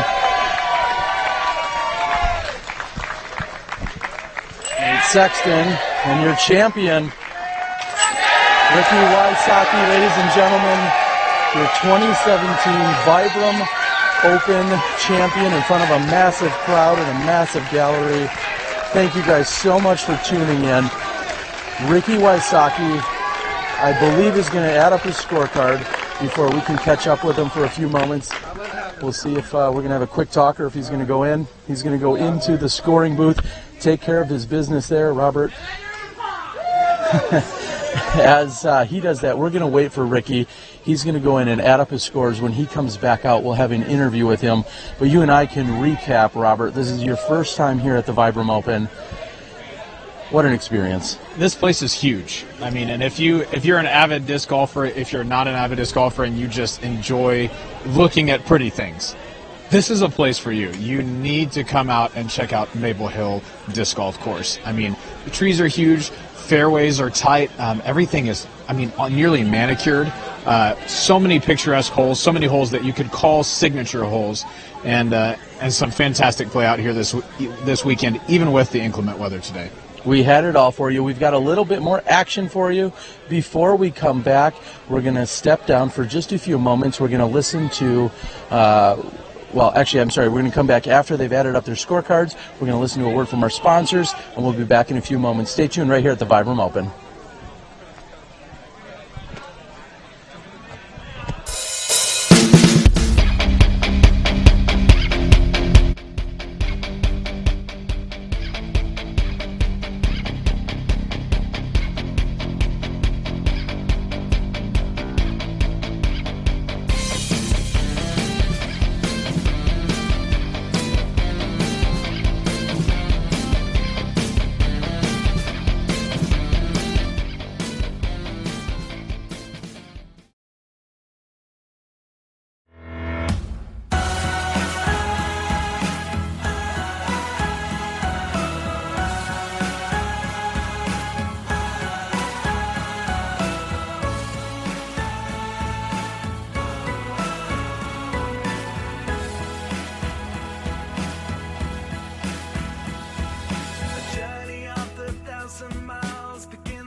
And Robert, as we're taking a look at the new Champions Cup trophies here this year at the Vibram Open, we're going to pull in Ricky Wysocki. Any parting shots from you before I connect with Ricky? No, this has been a fantastic experience and opportunity. Always love working with you guys at SmashBoxx, Terry Miller and Johnny V, and walking around with Rick all day. Great experience. I can't wait for the next one.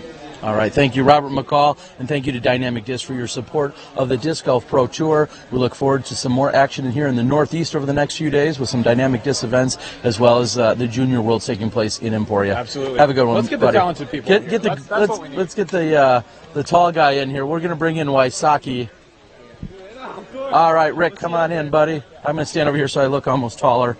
I'm now joined by our champion, Ricky Wysocki, and Ricky, I think back to 2014, here you were trying to approach 18, and it hits the wall and it falls out. The next year you come back, 2015, and you stick the landing, you win it. How does it feel here in 2017? Yeah, actually there was one more roll away in there that you forgot, but I've actually been in the lead coming into 18 and hit the rocks and bounced out of bounds twice. So that's definitely haunted me in the past, and I was just glad to, kind of get over that hump and not really have to go for the green. So once I heard Eagle went out of bounds on 18, I could have made the shot, but there was no reason to risk it when I didn't really need to. You had a charging Eagle McMahon. You had a charging Paul McBeth, both from the second card. You had everyone in check on your card, but what were you thinking about as you were keeping up to speed with the second card?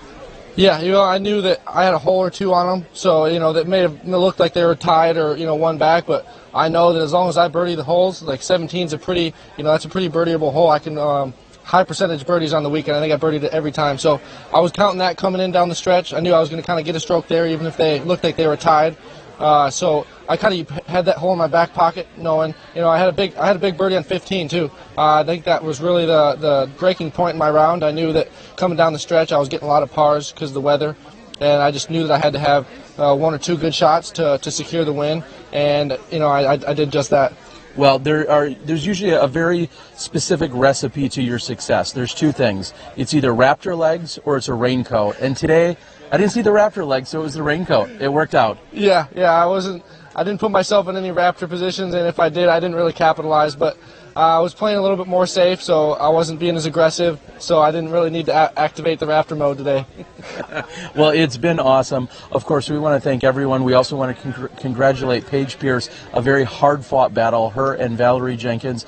Paige came in today, and like you, Ricky, she fought through this weather. She fought through the conditions. She ultimately came out on top. So, again, congrats to Paige. I think she's now a 4-time champion. Very impressive here. She might be coming after you. Yeah. I don't know. Maybe she should be playing in your division. Right. But it's been great. I'd like to thank all the staff and the crew, Dave, and everyone else that takes care of this property, that makes it look as beautiful as they do. New improvements every single year. I'd like to thank Todd Dodge along with Steve Dodge. Of course, Rick and Chad on the cameras, Johnny V at the controls along with Gary to the O, and everyone else involved in our staff and crew throughout the weekend. This is your champion, Ricky Wysocki. I'm Terry Miller, the Disc Golf Guy. This has been SmashBoxxTV and the 2017 Vibram Open on the Disc Golf Pro Tour. Let's go. All right, good job, Terry. What's up?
scorecard before we can.